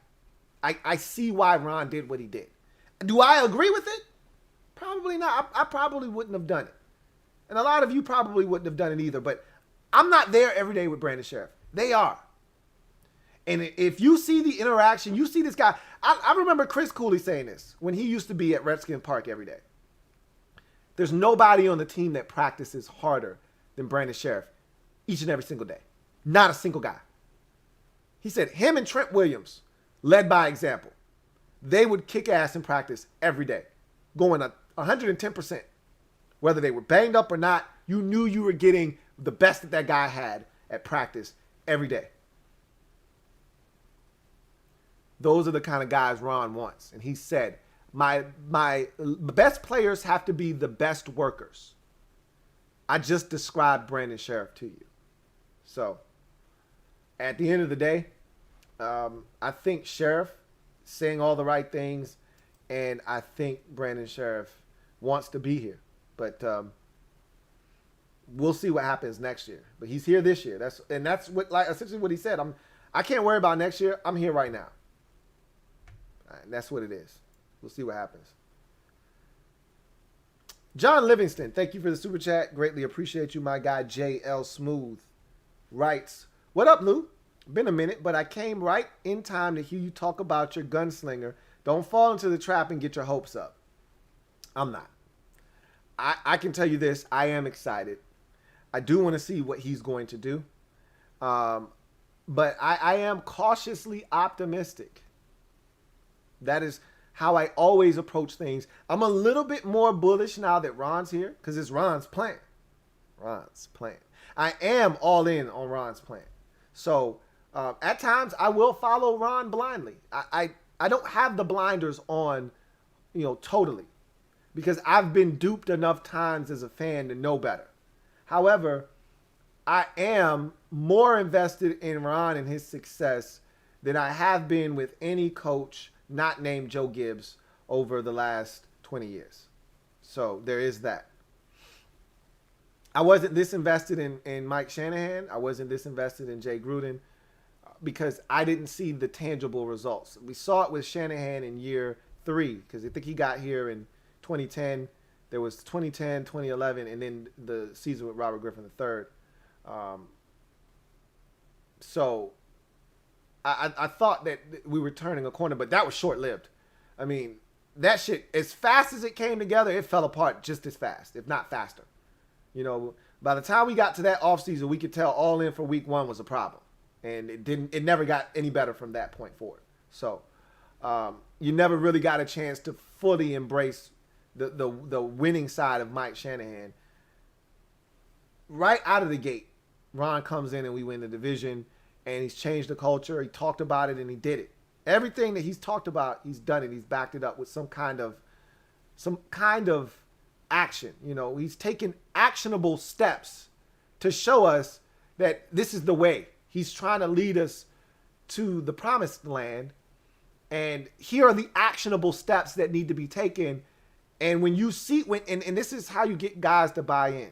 It's easy for guys to tune you out when we don't see any different. That's why when Matt Patricia goes to Detroit and he's spouting off at the mouth about the Patriot way and trying to get them to buy in, or practicing so damn hard all the time and beating the shit out of each other Monday through Friday. They get to the game on Sunday and they're worn out. And then you look up at the scoreboard and you're getting your ass whooped 31-14.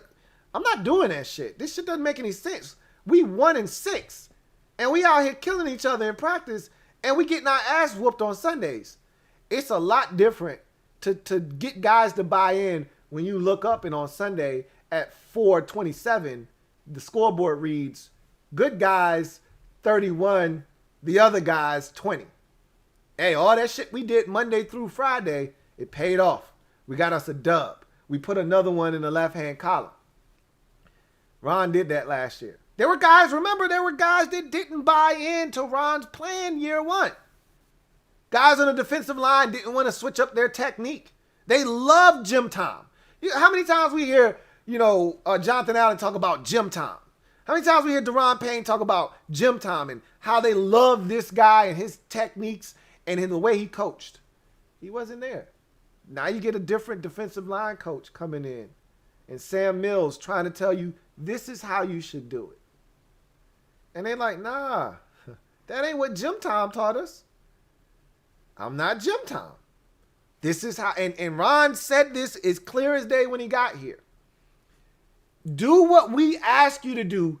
Do it the way we ask you to do it. Do what we ask you to do. Do it the way we ask you to do it. And if it fails, it's on us. Point the finger at us. I'll be the first to take the blame and fall on the sword. Do it your way. Do it the way you want to do it. And the shit don't work. Heads will roll. I'm not saying, I'm just saying. So he had to get guys to buy in. It's a lot easier to get guys to buy in when you win the division for year 1. It just is. So I said all of that to say this. Are my hopes up? Sure they are. Yeah, they are. This feels different. But am I all in on Ryan Fitzpatrick? Come on. Anybody that's been listening to me rant and rave about Ryan Fitzpatrick since we signed him knows, no, I'm not all in on Ryan Fitzpatrick. It's the only thing stopping me from going head over heels and talking reckless. You know what? It might be a mechanism that the football gods put in place to stop me from talking crazy. To stop me from being way out there, almost to the point of no return.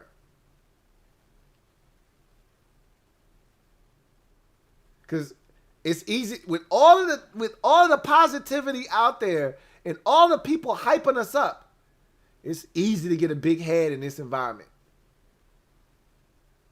It's really easy to go, nah, nah, nah, nah. Wait till I get my quarterback right.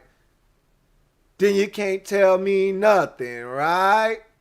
It's real easy. Excuse me, is you saying something? Y'all can't tell me nothing. Y'all can't tell me nothing. If we didn't have Ryan Fitzpatrick, if we got Matthew Stafford this offseason, y'all can't tell me nothing. Oh, we winning a Super Bowl. I would have been talking so reckless and greasy, you would have thought I just ate a damn leg from churches. My lips would have been so greasy. I'd have been talking so sleazy this offseason. But the football guys said, I can't allow you to embarrass yourself. So to stop you from that, we're putting Ryan Fitzpatrick on your team as the starter as a defense mechanism to keep you in check. And you know what? I appreciate them for that. So no, yeah, I'm talking about him as a gunslinger because he is. However, I'm not going overboard. Thank you for the super chat, John Livingston. Red Wings 01, thank you for the super chat. Greatly appreciate you, Red Wings 01, who writes, my boy Heineke looking beefed. He got his opportunity and he's running with it. Hope he pushes Fitz to the limit. Push him to the limit. I'll be honest with you. I don't think he's going to push him to the limit. This is Fitz's job to lose, and I honestly don't see Fitz losing this job. I don't think there's anything he can do short of getting, and I'm not going to say it, he could throw 3 interceptions in the second half of the third, or the first half of the third preseason game. I still think he's starting week 1. Like, I don't think they brought him on board to be a backup here. They brought him here to start. And they will go from there. Sort of like how I felt with the Bears last year when they started Mitchell Trubisky. I said, that's the right thing to do, is to start Mitchell Trubisky. And if he doesn't play well, you can always then go to Nicholas Foles. But if you do it in the reverse, it's going to be hard to get Mitchell back locked in and engaged. Because when you're the starter and you're a young guy and you think, I need the support of my coach, I need y'all to believe in me, and then you bench me for this guy and he stinks, you're now thinking, I told y'all don't bench me for his ass. Now y'all need me. F y'all. And I'm not saying that's how he would have approached it, but he's human. He's a young guy. He took you to the playoffs 2 years ago. I'm like, he should start. And if you don't like what you see, then you can go to the veteran. But you don't pull the young guy and then put the veteran in and then think that the young guy's just going to come in and there will be, this seamless transition. No. Young guy first. The veteran is used to coming off the bench. Let him come off the bench. Same thing here with Washington. When I look at the way that they've got this thing configured, they're saying Ryan Fitzpatrick is the starter, and we don't want, Fitzpatrick is coming in here and he's excited about the opportunity because he feels like he's the guy. Remember, he said, this is one of the first times I come into camp and I'm the guy. There were times with the Jets. Remember, they go 10-6. They missed the postseason. He has a contract dispute with the Jets the next offseason because he was on the last year of his deal in New York when he played out of his mind and they missed the postseason. So he wanted to be paid. They didn't think he was worthy of being paid big money. He thought he was worth more than what they were offering. He didn't get signed until early to mid-August. So he didn't have that whole offseason to build rapport and build upon what they had did the year before. And it showed. They stunk it up the next year. In Buffalo, when they gave him the contract, and they said, hey, you're the guy. It didn't go well. This is the first time where we can say, oh, he's on a good team. We don't know how good this team is.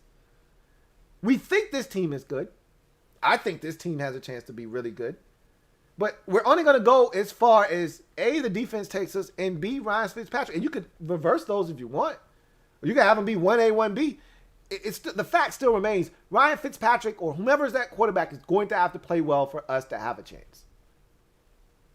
Whether the defense is lights out or not. So, I don't think Heineke's going to get an opportunity to start unless something happens to Fitz.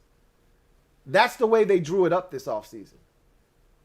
And remember, Scott Turner and Ron Rivera, they know both of those quarterbacks that are on the roster not named Ryan Fitzpatrick. They know both Allen and Heineke very well. Have seen both of those guys.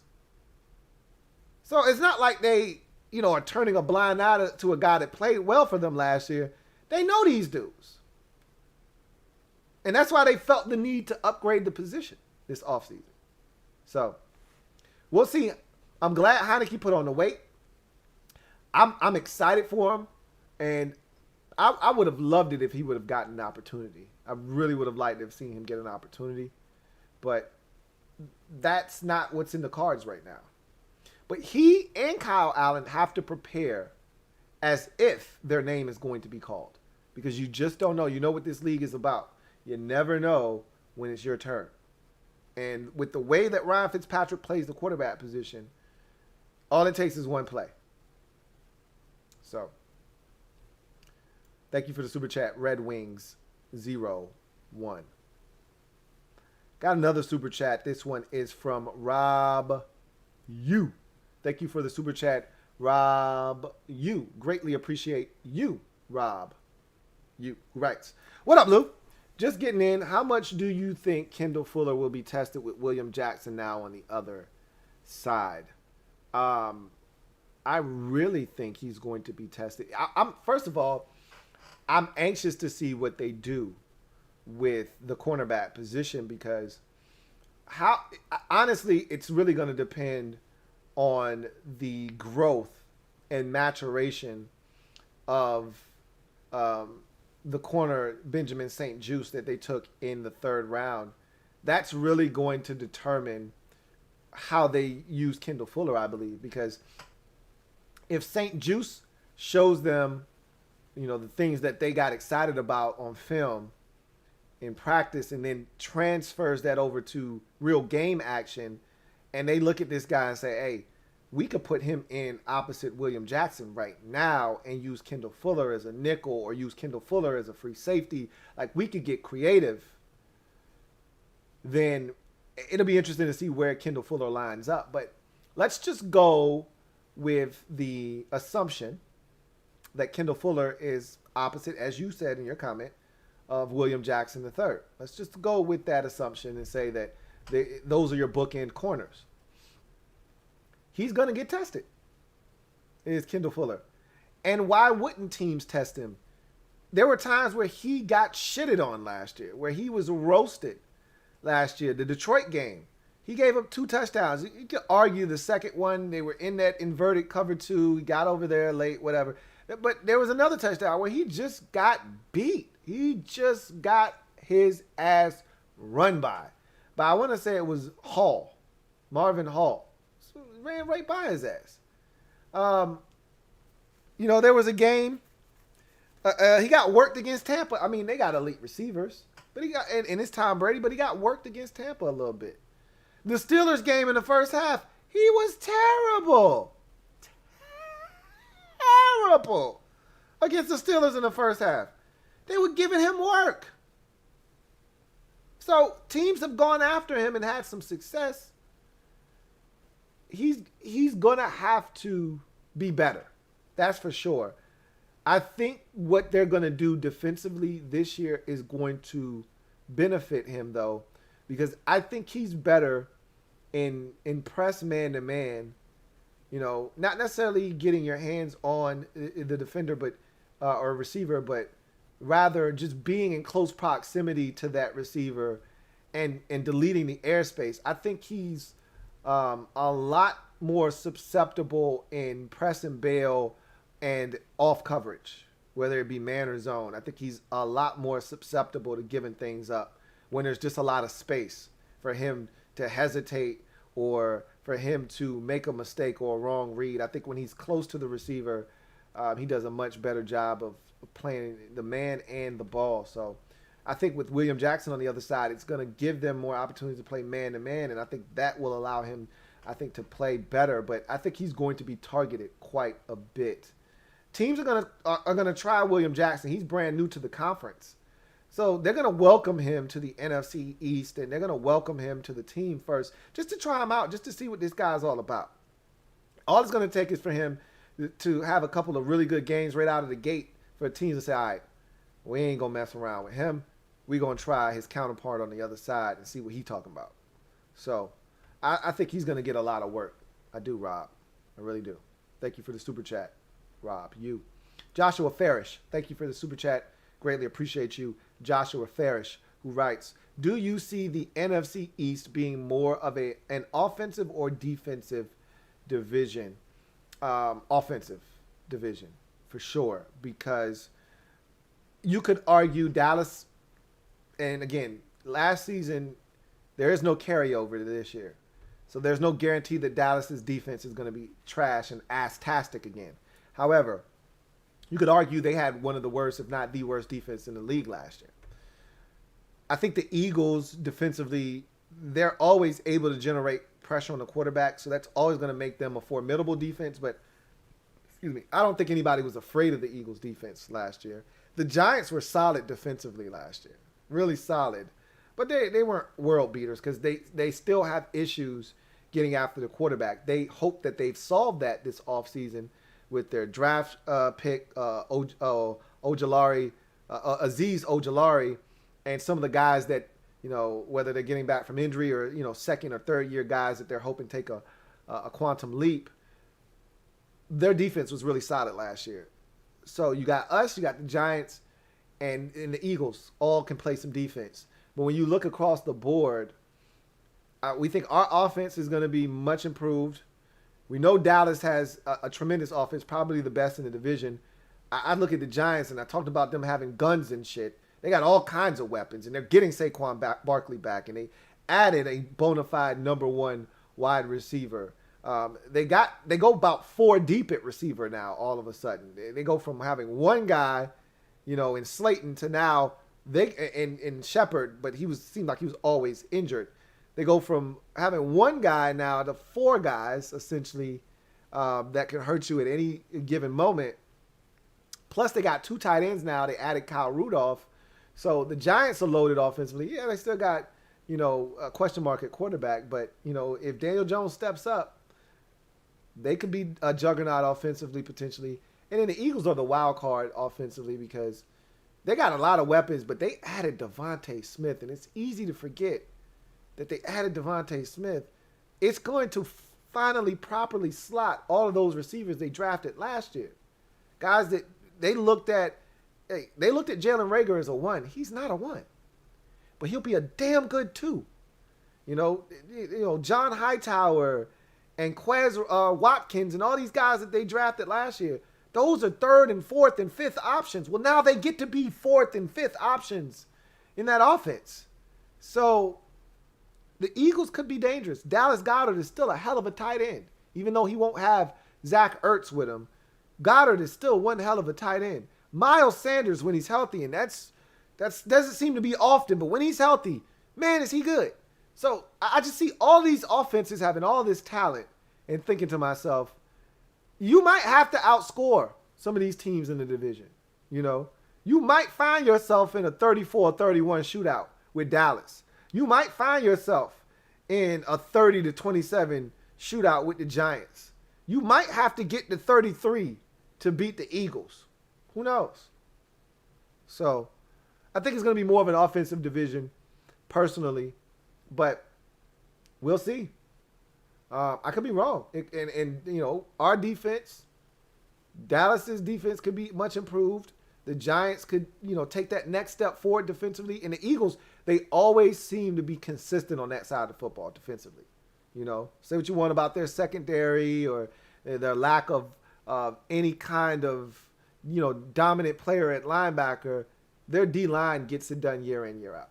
So I think it's going to be an offensive division, but we'll see. Thank you for that super chat, Joshua Farish. Got another one here from Daily Grind. Thank you for the super chat, Daily Grind. Greatly appreciate you. Daily Grind writes, Mike Tomlin said it best to Chase Young. I never want to lose enough games to get a guy like you.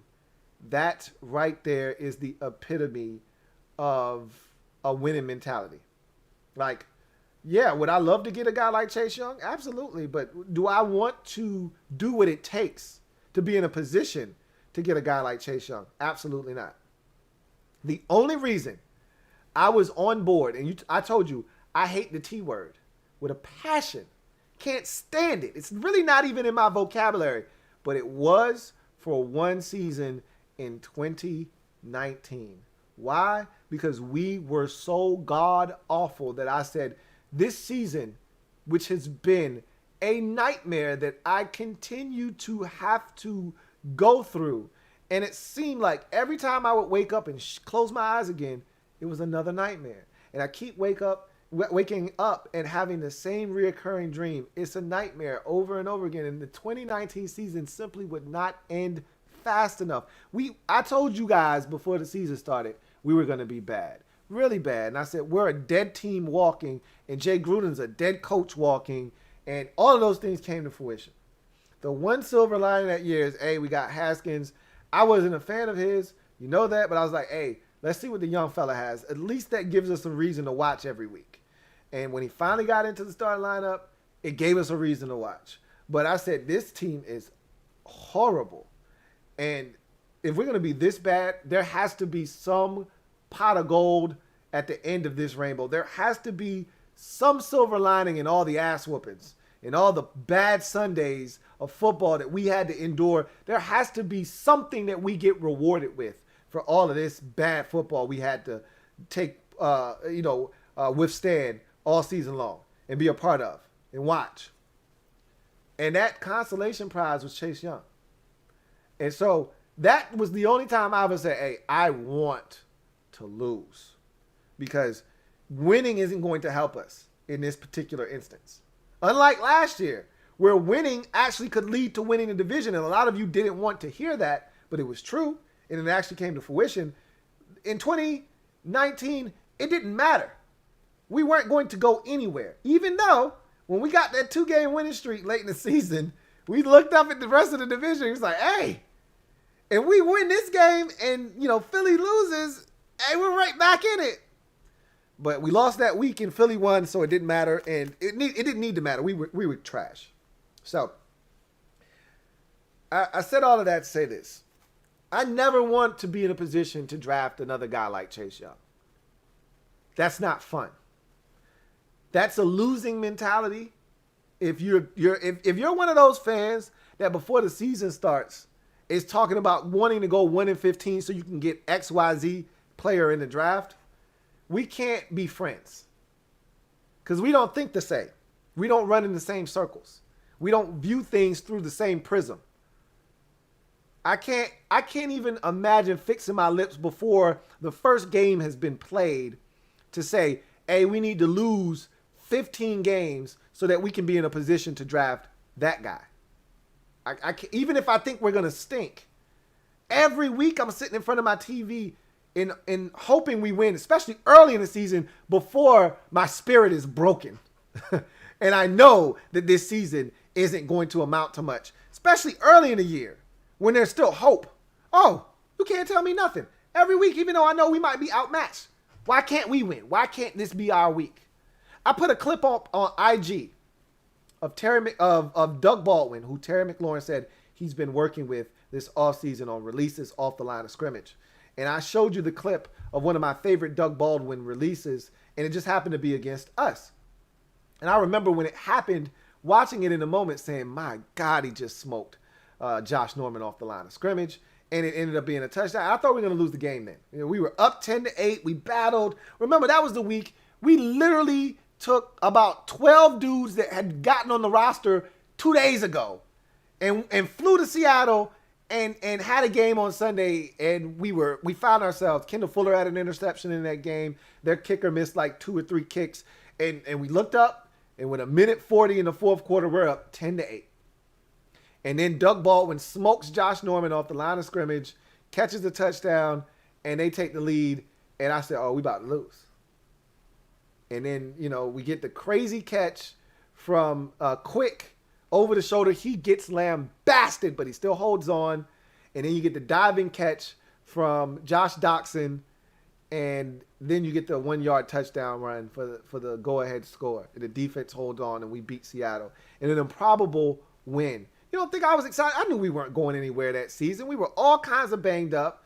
Kirk was, 1 foot out the door already. You don't think that I knew that this was the beginning of the end? I didn't give a shit. I wanted to win that game. I was invested. That felt good. Winning feels good. So losing the amount of games it takes to get a Chase Young, that doesn't feel good. It doesn't feel good. But when you're in that position and you know that this is how the season's going to turn out, you rather get one of those guys than not get one of those guys. I'm glad he plays for us and not the Giants. That's for damn sure. And we were this close with the Dwayne Haskins / Case Keenum performance late in the season from getting, the 3rd pick or the 4th pick. I think the Giants ended up with the 4th pick, and having the Giants be second and having them draft Chase Young and having us draft somebody else. We were that close. But luckily, cooler heads prevailed. Case Keenum and it wasn't Case Keenum. The defense did what they have done, or did in that season. And that was, blow an opportunity. Daniel Jones threw 5 touchdown passes, including marching the Giants offense right down the field in overtime and scoring a touchdown. I digress. I never want to lose enough games to get another guy like Chase Young. So Tomlin was spot on, and I couldn't agree with him more. Rob U, thank you for the super chat. Double up. Thank you for doubling up, Rob U. Greatly appreciate you. As always, thank you for doubling up. Who writes, Lou, I know you mentioned it before, but Sweat is so underrated as a run defender. He has been excellent versus the run since his rookie season. I think he's our best run defender. If it's not Daron Payne, who is also outstanding against the run, it's Montez Sweat. But I take Sweat. Even though they play 2 different positions, one's a defensive end, one's a defensive tackle, I'm aware. But it's almost impossible to run the Sweat side if you don't double team him. Like if you're blocking him with a tight end, or if it's just the tackle and you're trying to get outside of him, you're running outside zone, forget about it. He's going to destroy that tackle, or he's going to get to the edge. And as a defensive lineman, you're always trying to seek out the edge.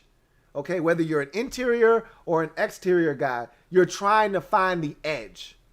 And what does that mean? You're trying to get around the blocker. So the way you can't go through a guy. You might be able to bull rush him, but if you go through a guy, more likely than not, you're going to end up on the ground. How you win is you find the edge. Find a way around that guy. Sweat does that better than any defensive lineman on our team. And I'd venture to say he's one of the best in the league. Now, there are other guys like Khalil Mack who play the run extremely well, and other guys in the league that are phenomenal against the run, just like Montez Sweat. But I tell you what, man, I was so impressed with him in the run game last year. I mean, he took a quantum leap from year 1 to year 2. Remember, he was invisible for the first half of his rookie season. He didn't get a sack until like week 9 or 10 of his rookie season. Then he came on like gangbusters at the end of that rookie season. And it spilled over into year 2. And it's the reason why when everybody's talking about acquiring this guy or that guy, and they want to throw Tez in the conversation, I'm like, I don't want to give him up right now. I get it. If you got a chance to get Deshaun Watson and all of this stuff goes away, I get it. I told you he's not Ron's guy. Not with all that nonsense swirling around him. But you got a chance to get Aaron Rodgers, they may do that. And I wouldn't blame them, but Montez Sweat is so good. And he's still just scratching the surface. And to me, one of the most impressive things about his game last year was his ability to be dominant in the run game. Just phenomenal last season. Thank you for the super chat, Rob Hugh. Got another super chat. This one is from Jake Hutton. Thank you for the super chat, Jake Hutton, who writes, favorite stat from last year.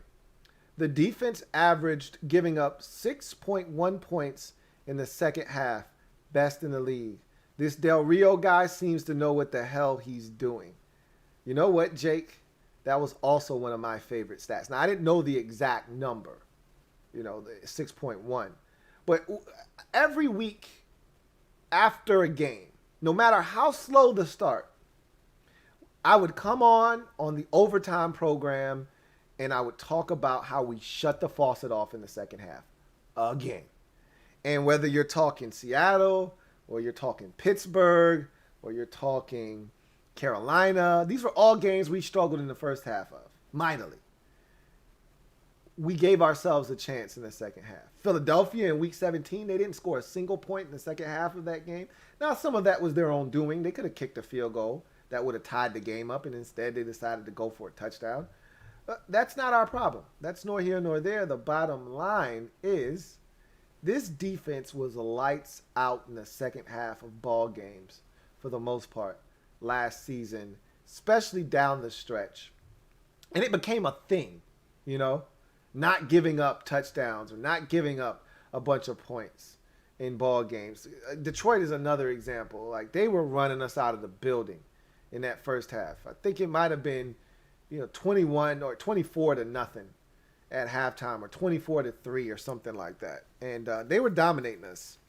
Or it could have been 17 to nothing at halftime. Whatever it was, they were kicking our ass. It might have been 20 to nothing. I don't know, 20 to 3. They scored a touchdown, I think, to start the second half. It felt like it was over. And then we proceeded to score 3 straight touchdowns. The defense was lights out. And we got back in the game, and we ultimately tied it at 27 before giving up the field goal late. But that was my favorite. I just love the resolve of this team. Remember, I said my favorite thing about Ron Rivera last year and this team and his ability to get these guys to play was there was never any quit in these guys. No matter how bad the game started off, no matter how many points we were down, I can't tell you how many times in the mob squad, stand up. We in the building. Hashtag mob squad.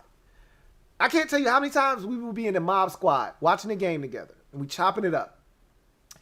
And you got, 20% of the people in there negative. Oh, the game's over. And I don't blame them. We're getting our brains bashed in. I get it that you're pissed off and that you think it's over. And then you got another 30 or 40% that's like, hey, don't give up. We can still come back. It's a lot of time. And then, you got people like me who are like, look, I don't know what the hell's going to happen. I just want to see fight. That's it. I want to see a team that's not going to quit.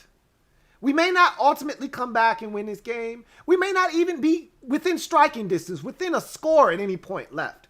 You're down 20 to nothing against Seattle. You're down 27 to 3 against the Detroit Lions. You're down, what was it against Pittsburgh? 14 nothing, I think, at the halftime break of that game. You're down in these games, and it doesn't seem like a realistic opportunity for you to come back. And I watched these boys fight in every one of those games I just mentioned, and either got it within a score, got it tied, or actually took the lead in every single one of those ball games. Throw the Giants in there too. We were down 20 to nothing at halftime of the second Giants game. Shut the faucet off. These boys fought every single time. And it started with second half adjustments. And I don't even know if second half adjustments were really made. That's something that we like to always romanticize about. Oh, man, we used to always talk about Jay Gruden and the lack of adjustments. Maybe they were making halftime adjustments. Maybe they weren't. Maybe they just played better. Whatever the case may be, every time we stepped out of the locker room after halftime, there was always a renewed sense of confidence instilled in me as a fan, knowing that the last time we were in this situation and the time before that and the time after that, these boys always came out and fought and gave us a chance. And they did it against the Giants. They did it against the Seahawks. They did it against the Panthers. They did it against the Seahawks. I don't know if I mentioned them already or not. They did it against the Steelers.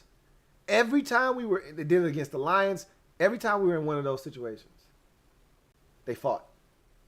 And it was because they didn't give up a ton of points in the second half. And that became a thing. That's why, even against Tampa Bay, I was like, hey, we got a shot. Remember, I said, if we're in the game at halftime, we've got a track record of shutting the faucet off. So we got a chance. And we were in that game. I think it was something like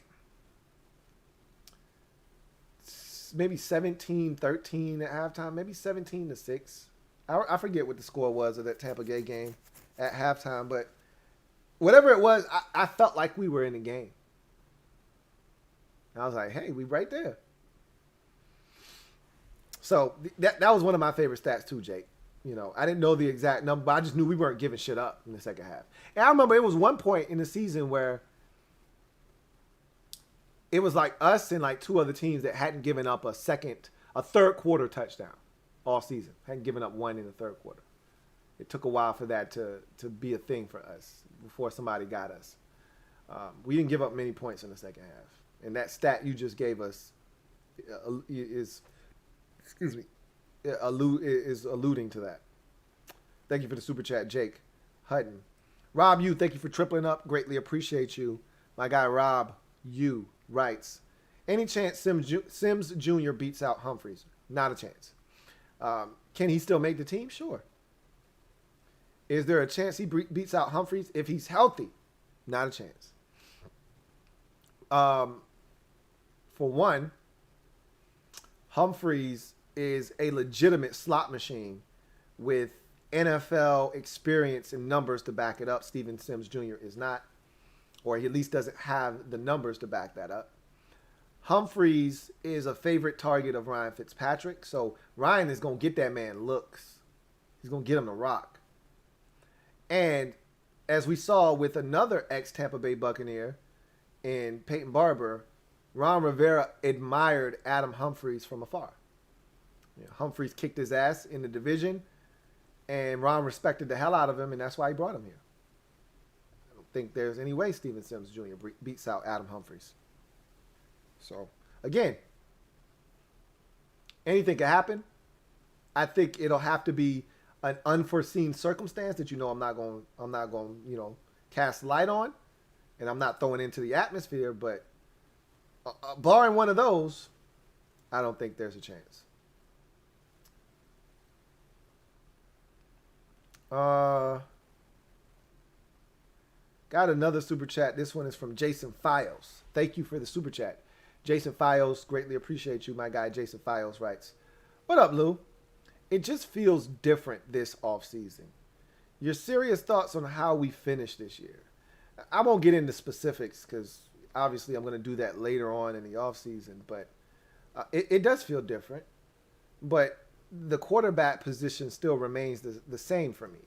It's still a huge question mark. We have question marks on the offensive line, although I feel really good about the guys that they're going to have as potential fill-ins in every single one of those positions. Unlike past years where you got a guard competition for the left guard spot between Wes Schweitzer and Wes Martin.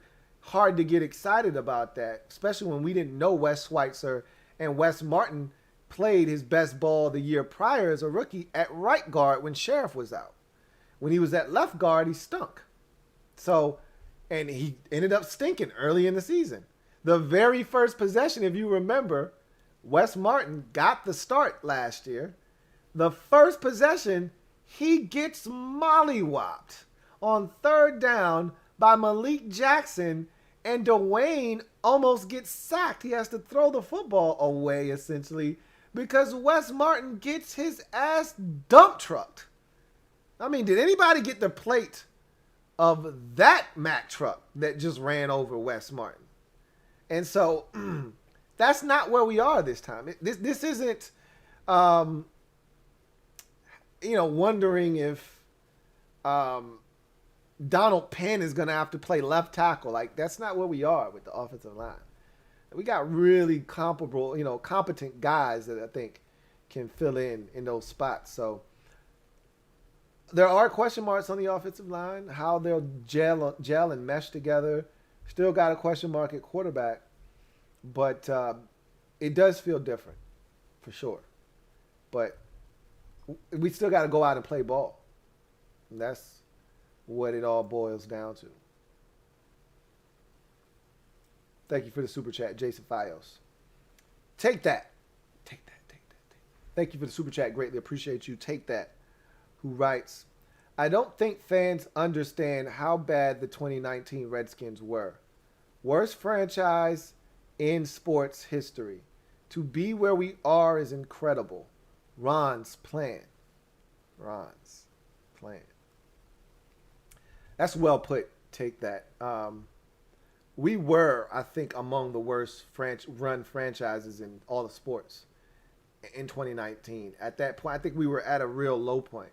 I can tell you this just from my perspective. I can't speak for any of you out there. From my perspective, I've seen so many low points with this organization. As many of you have if you've been a fan. I know there are some of you that are really young fans. So you can't speak to some of the really low points that we've hit, some of the rock bottoms that we've hit as an organization. But, just in the last decade and a half, the year 2 of Jim Zorn, that was pretty damn low. In 2009, when we played the Chiefs in a snow game and we got to halftime, and I kid you not, I think the stadium might have been a 10th filled, if that. It was bad. It's really bad. The swinging gate play from that season, you line up to go fake field goal. The Giants are caught off guard by it. They call timeout, and you come out and you do it again.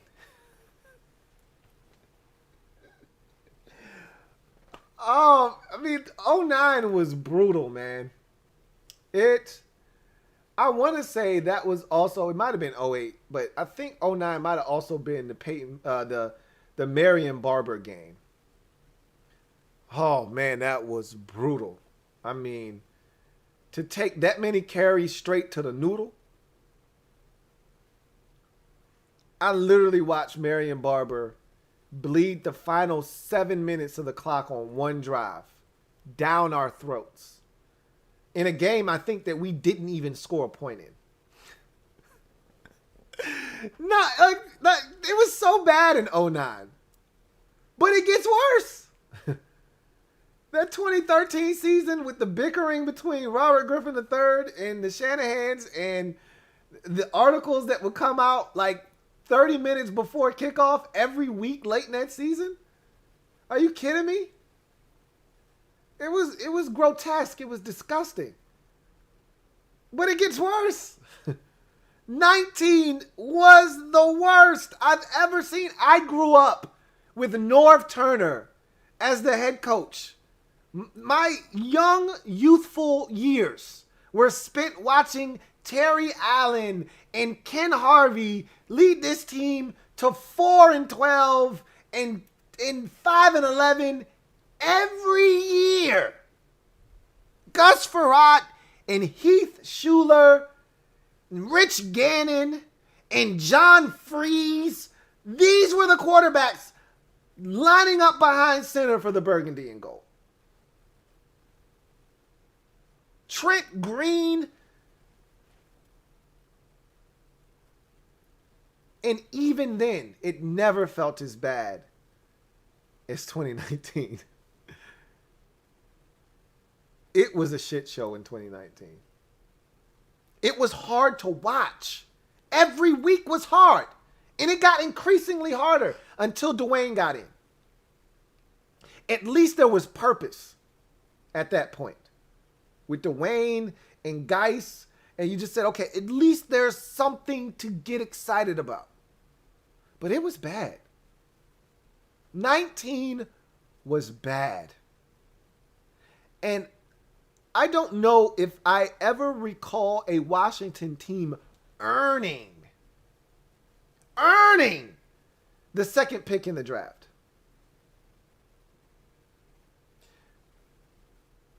We've gotten to the second pick before, and I'm trying to think, because we traded with the Saints, allowed them to come up and get Ricky Williams.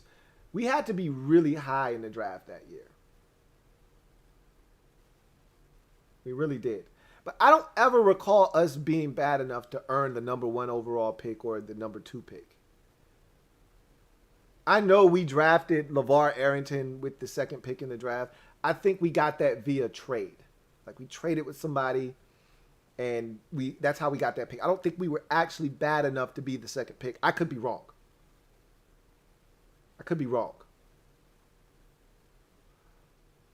3-13, though. Were we 2-14? I think we were 2-14. I think 3-13 was the worst I'd ever seen. I think we were 2-14 in 19. We beat the Dolphins. No, we were 3-13. We beat the Dolphins, and we had a little 2-game winning streak. We beat the Lions and the Panthers. We won 3 games. It was bad in 2019. Anyway, I said all of that to say this. It was bad. And to take that point, for us to be where we are now, think about how bad it was. It was just 2 seasons ago. 2 seasons ago, we were going into the season with Case Keenum as our starting quarterback. Jay Gruden as a dead man walking, essentially being sacrificed. You remember that first 5 games of the season stretch where we said, I don't know how the hell Jay makes it out alive. With this ragtag group we're putting on the field, I don't know how Jay makes it out alive. Jay had one last gasp in him, week 1 against the Eagles. Terry burst onto the scene. We didn't know what the hell Terry was going to be. We hadn't seen him all preseason. They were keeping him under wraps. You know, he fell down. Jay said he fell on his tailbone, and we didn't see him the whole preseason. Well, they took him out of the bubble wrap and unleashed him on the damn Eagles. And from that point on, we was like, well, this guy can ball. Jay was right. Vernon Davis jumping over dudes and running for touchdowns. But that was as good as it got, man. By the time we got to halftime, that 17-0 lead was 17-14, courtesy of Deshaun Jackson. And we let him single-handedly do us in that game, come back and beat us. And that was the high point of the season, really. Being up 17-0 in week 1 against the Eagles is as good as it got. Hey, I'm done with 19, man. Just know the fact that we are where we are now from where we were 2 years ago should tell you all you need to know about why I'm so adamant about Ron's plan. Period. Thank you for the super chat. Take that. Road Kevin the PRF. Road Kevin the PRF. I don't even know how to feel about Road Kevin the PRF because this is a home game. It'd be one thing if I was on somebody else's channel and it's a road game, but we're at home, Kev. Road Kevin the PRF. Okay. You're cautious, but I'm starting the line right now, regardless of record. 10 plus of you signing the Fitzmagic song, singing the Fitzmagic song during the regular season.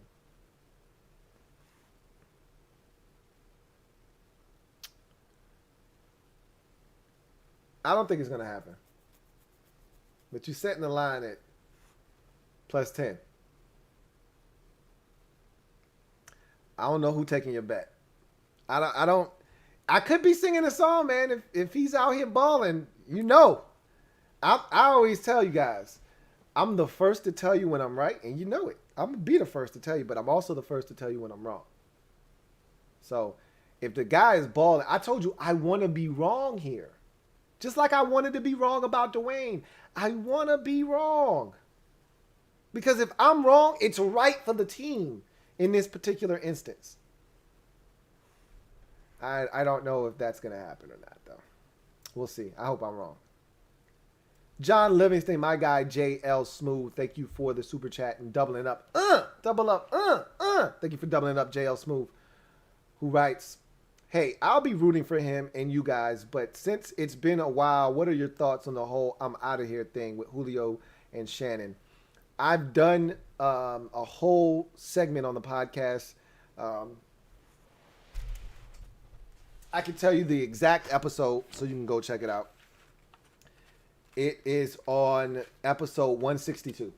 So if you are looking for a breakdown of that scenario, that entire situation, it's an easy episode to find. It's called Julio! And I talk ad nauseum about that whole situation and the fallout from it and everything. So go check that out.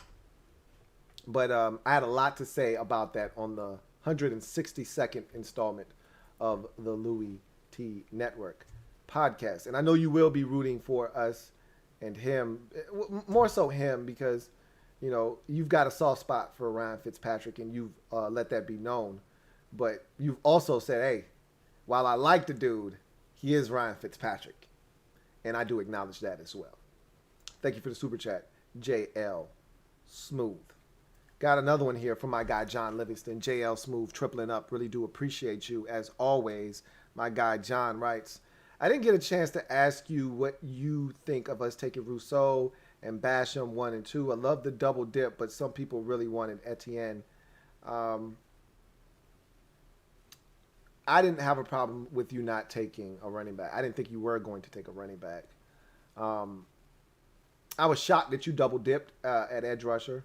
Didn't have a problem with it. But after A.J. Epineza was taken last year, I didn't think you were going to double up on two more young defensive linemen. But that said, I had no problems with it whatsoever. It'll be interesting to see how, you know, you guys deploy those guys and what you get out of them. Obviously, when we get to the Bills in the draft wrap-up series, you'll hear more about how I feel about those selections. But at the end of the day, that was the biggest weakness on your defense, the defensive end position, and the lack of true rush off the edge. Jerry Hughes is getting up there in age, and he's no longer what he used to be. So you needed to address that, and I think you did that in the first two rounds of the draft. And I got no problems with that whatsoever. And I'm a big fan of Devin Singletary. So I wouldn't have been in favor of getting Travis Etienne. Would he have been an upgrade? Maybe, probably. But I'm a Devin Singletary fan. So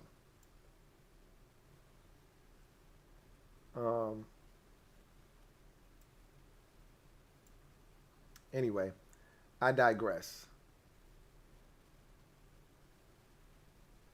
Let's see, got another super chat. This one is from Darren Long. Thank you for the super chat, Darren Long. Greatly appreciate you. My guy Darren writes, coaches on this team will bring the best out of these players. I think we go 11-6 and win the NFC East. Anything can happen if we make it to the show. Absolutely. Um, 11-6. That's a big number for an organization that hasn't won, double-digit games since 2012. So, I believe we went 10-6, 7 in a row after starting 3-6 and hitting the bye week. So, it's hard for me to endorse 11 wins. That said, with the talent on the team, with this coaching staff, with the expectations, the schedule is brutal, man. With all that said, if we play to our highest capabilities and Ryan Fitzpatrick surpasses the expectations I've set for him, 11-6 is very doable. If the defense doesn't fall off, but instead improves, yeah, 11-6. Will it be good enough to win the East? We don't know what the other teams are going to do. I'll take 11-6 because more likely than not, regardless of whatever the other teams in the division are doing, 11-6 will be enough to get you a ticket into the dance. And honestly, whether you get a home playoff game or you don't, I just want in. So I don't care if I got to go on the road 3 times to get to the Super Bowl. I just want in. And if you can get in, anything as you just mentioned can happen. So I'm with it. It can happen. As a wise kid once said, hey, it can happen. We'll see. Thank you for the super chat, Darren Long. Got another super chat. This one is from DMV Sports Zone. Thank you for the super chat, DMV Sports Zone. Greatly appreciate you. DMV Sports Zone writes, what's good, Louie T? Jamin Davis greater than Darius Leonard? Fair comp? Or are you just saying Jamin Davis equals? I don't know if that was supposed to be an equal sign. Darius Leonard, fair comp. That's what everybody is saying. We'll see. That's the comp that, the draft aficionados have. I can see why they make that comp, but okay, so Jamin Davis played at a higher level of college football in the SEC Division I, whereas Darius Leonard played for South Carolina State.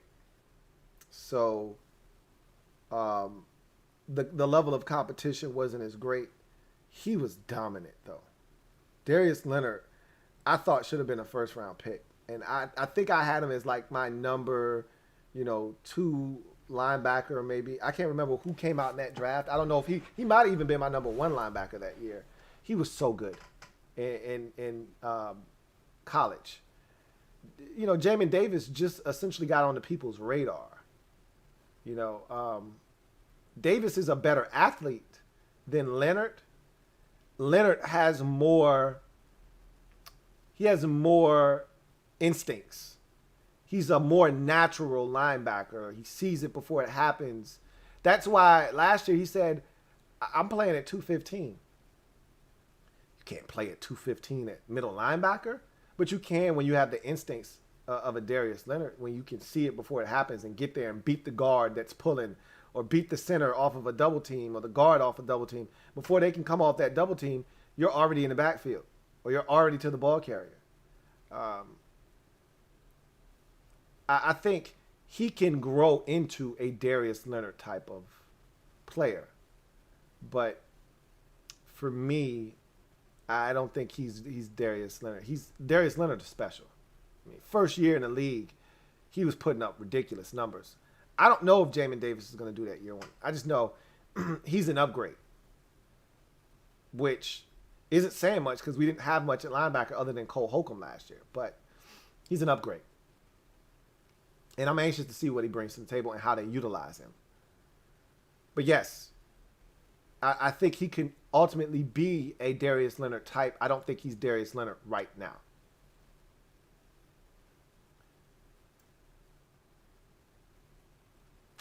Carlton Pagano Jackson, my guy CPJ. Carlton, let me be honest with you. Carlton, I was trying so desperately to think of your name for, I want to say it was my podcast yesterday. I was talking about the Blazers, and I was trying so desperately in my head to think of who I was talking to, and I couldn't. And it was your name I was searching for because, correct me if I'm wrong, but we were the ones having the conversation. Me and you were talking about the Blazers, were we not? And I could not for the life of me think of your name. And I was like, man. And it was in my head. It was on the tip of my tongue. I couldn't figure it out. I was racking my brain too. Anyway, my guy CPJ. Thank you for the super chat. Greatly appreciate you. CPJ writes, my bad, Lou. I just watched my Blazers lose. Oh, there it is. So I just brought it up, and here you are. He says, like me and you talked about the other night, shaking my head. I'm ready for our season now. Time to lock in #Mob Squad. I'm disappointed in the Blazers. I was shocked. I picked them to win that series. But, sometimes when the series is over, it's almost like a sigh of relief, especially if you know you weren't going to win it all. Because there's an obligation to watch your favorite team play. Like I felt obligated to watch my Grizzlies, even though I knew we weren't going to win. And you're like, man, I could really do something with that 2.5 hour block that I'm setting aside for them, 3 hours. So look at it as you're being freed from any obligation to watch. Now, if you like ball, you're gonna continue to watch, just because you love a ball. But I'm ready. I feel the same way. Like there was a slice of me dedicated to the Grizzlies, and I was locked in. There's still a slice of me dedicated to the Braves. We're struggling, but we ain't giving up. We got injuries. We got Marcell Ozuna over here strangling his wife. We got all this nonsense going on. Yet we still hovering around 500, and we still fighting and competing. So there's a slice of me being pulled in that direction, but most of the pie is Washington football team. Make no mistake about it. And now that the Grizzlies are out of the picture, it's just a sliver of the Braves, and everything else is all Washington. So you get more and more focused with less and less distractions, and essentially that's what you're saying. And #Mob Squad, stand up. We in the building. Thank you for the super chat, CPJ. And I did enjoy our conversation on Twitter the other night.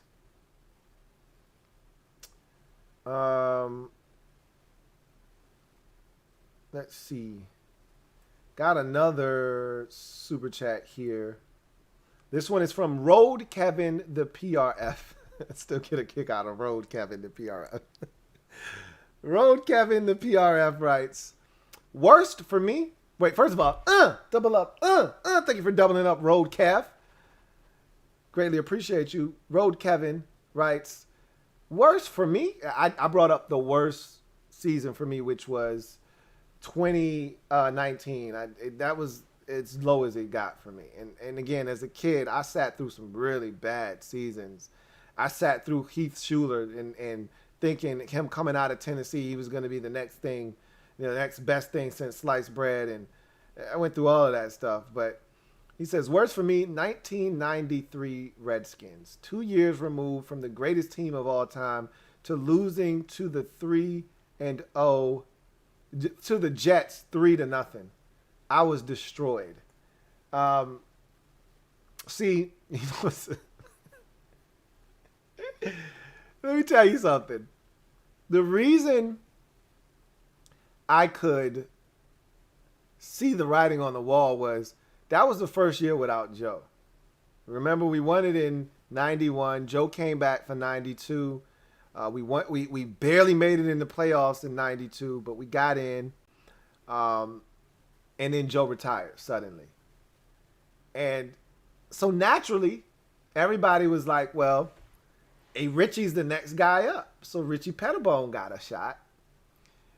And that was the first time in my life I realized not everybody's meant to be a head coach. Some guys are better off as D coordinators or offensive coordinators. And it just so happened that 2 times in a row, the next 2 coaches we picked were better off as coordinators. Richie Pettibone and then Norv Turner. And I felt bad for Richie, man.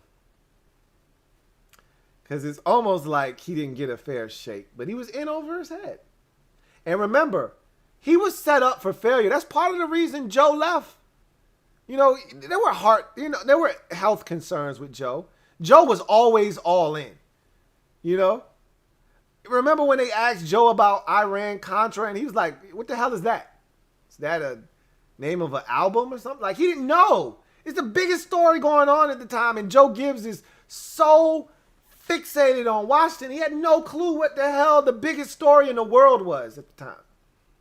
So you burn yourself out when you are that fixated and that involved in one particular thing, and that was Joe. He would literally bury himself, submerge himself in his team. So he was burnt out by the end of the 92 season. Remember, also, with the end of the 92 season came the start of free agency. We were in salary cap hell, and we lost all of our guys. It was a different team. Richie Pettibone was set up for failure in 93. He really was. And I think Joe kind of knew, shit's about to hit the fan. I probably need to get the hell out of here.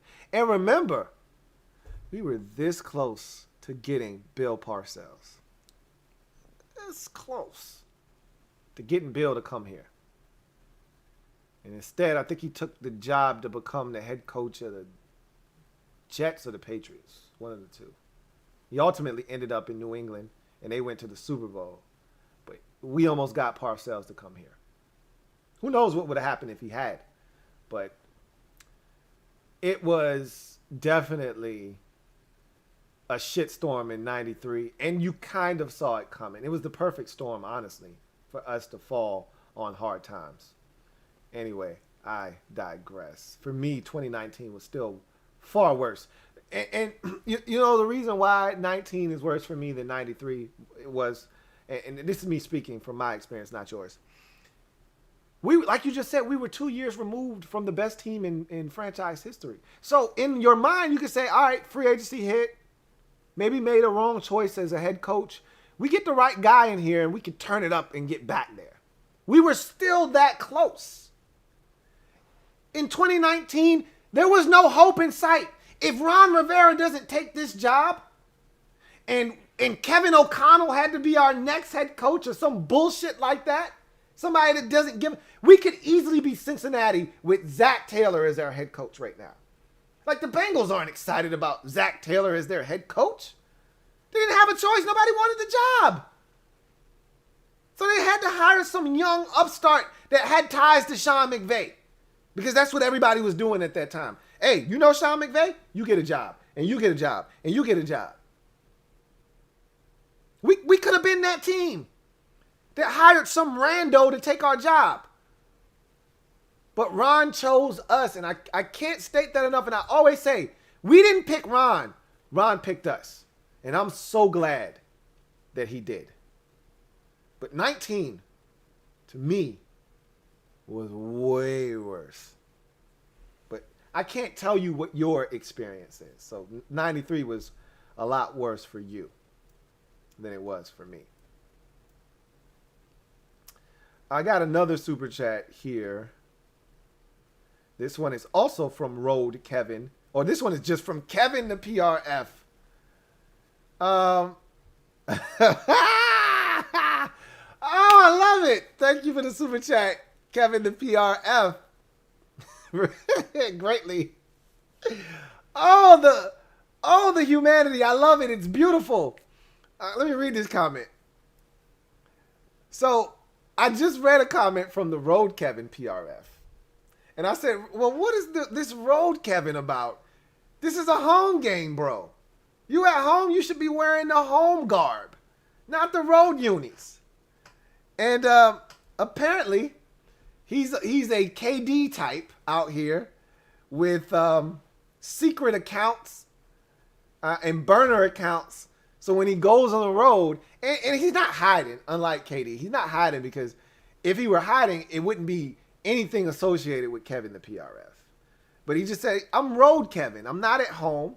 I'm not in a comfortable environment. I'm not around those who have the same interest as me. I'm on the road.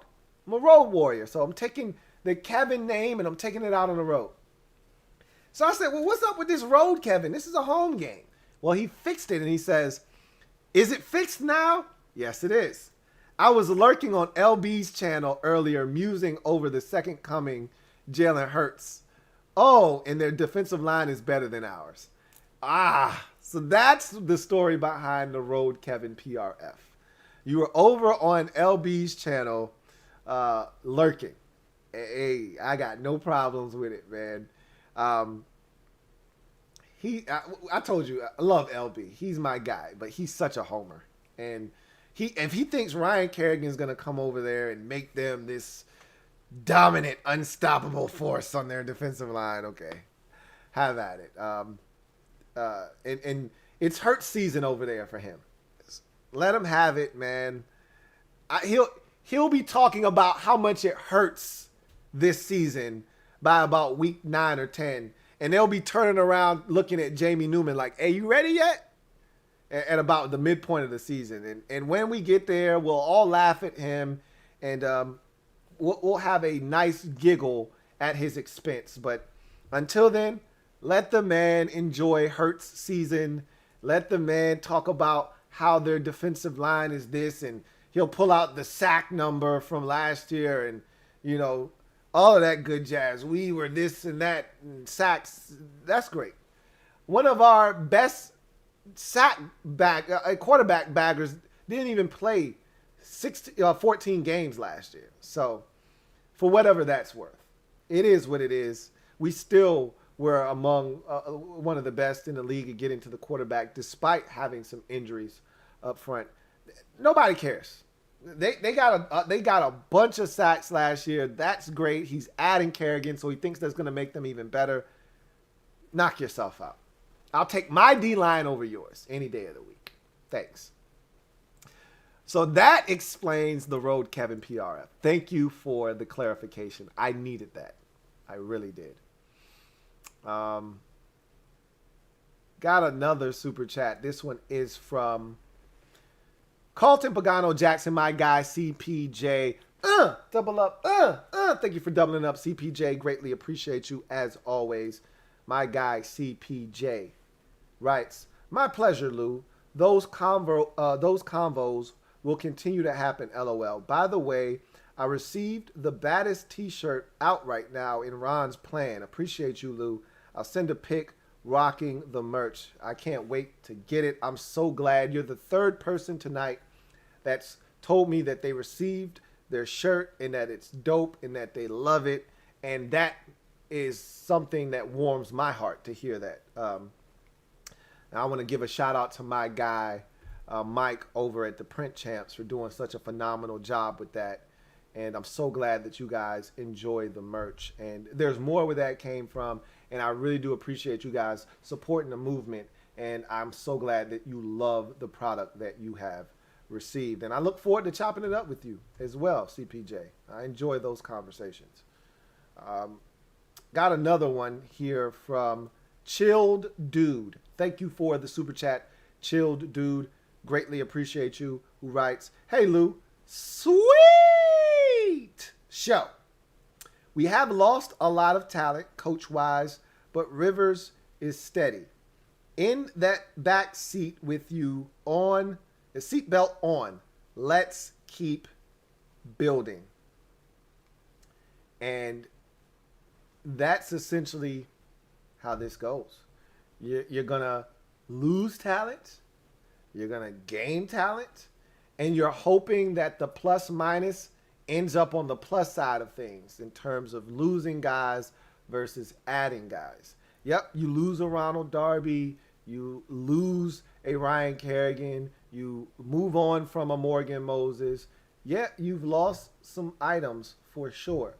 But you're hoping in losing those guys that you've added, a Samuel Cosme, a De'Ami Brown, a William Jackson III.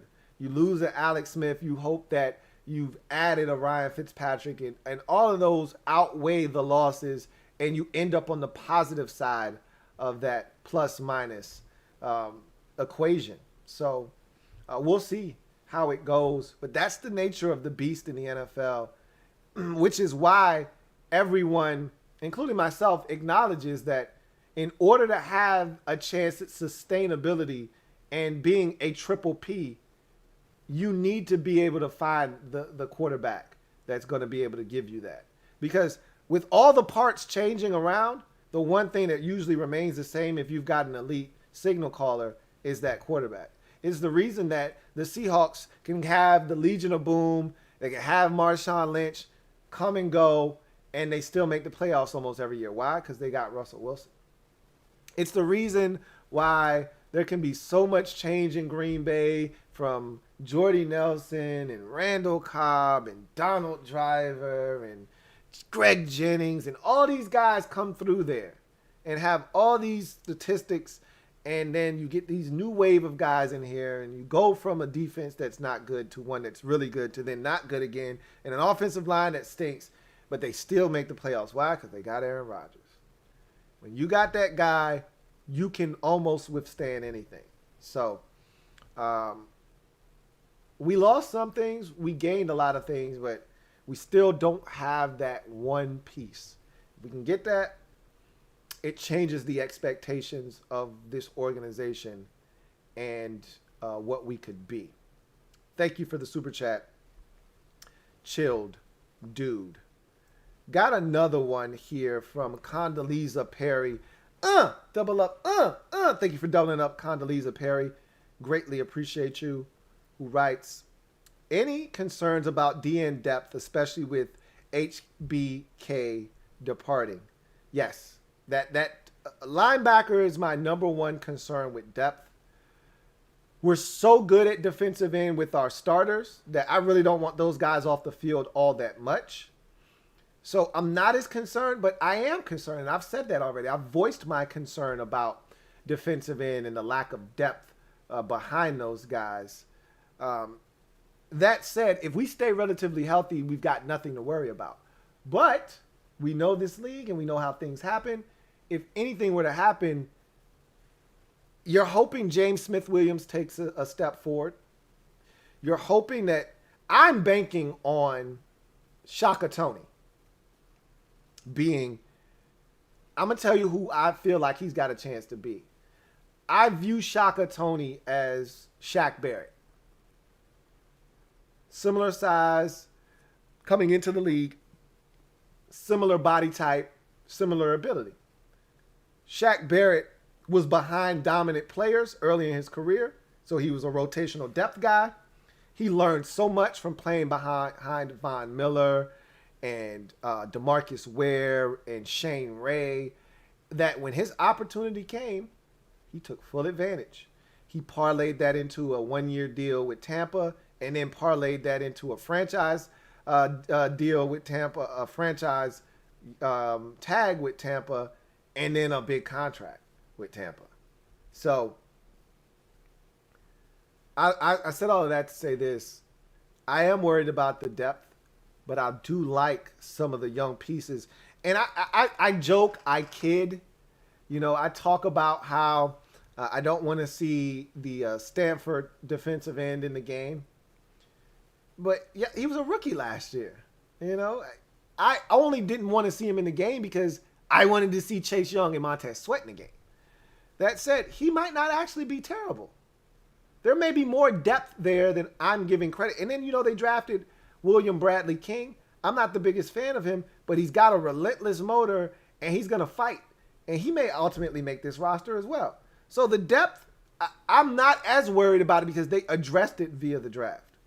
They doubled down on defensive end. I know a lot of you think that Shaka Toney is going to end up being a linebacker, and he may very well may be a linebacker. He very well may end up being a linebacker, but I think they still view him as a defensive end that may have the ability to stand up. So I think with those additions, James Smith-Williams And, looking at Casey Toohill, I think there may be enough there that it's not as big a deal as some of us may think. But I am concerned. I'd be lying to you if I said I wasn't. I'd be lying to you if I said I wasn't. All right, so no more super chats. And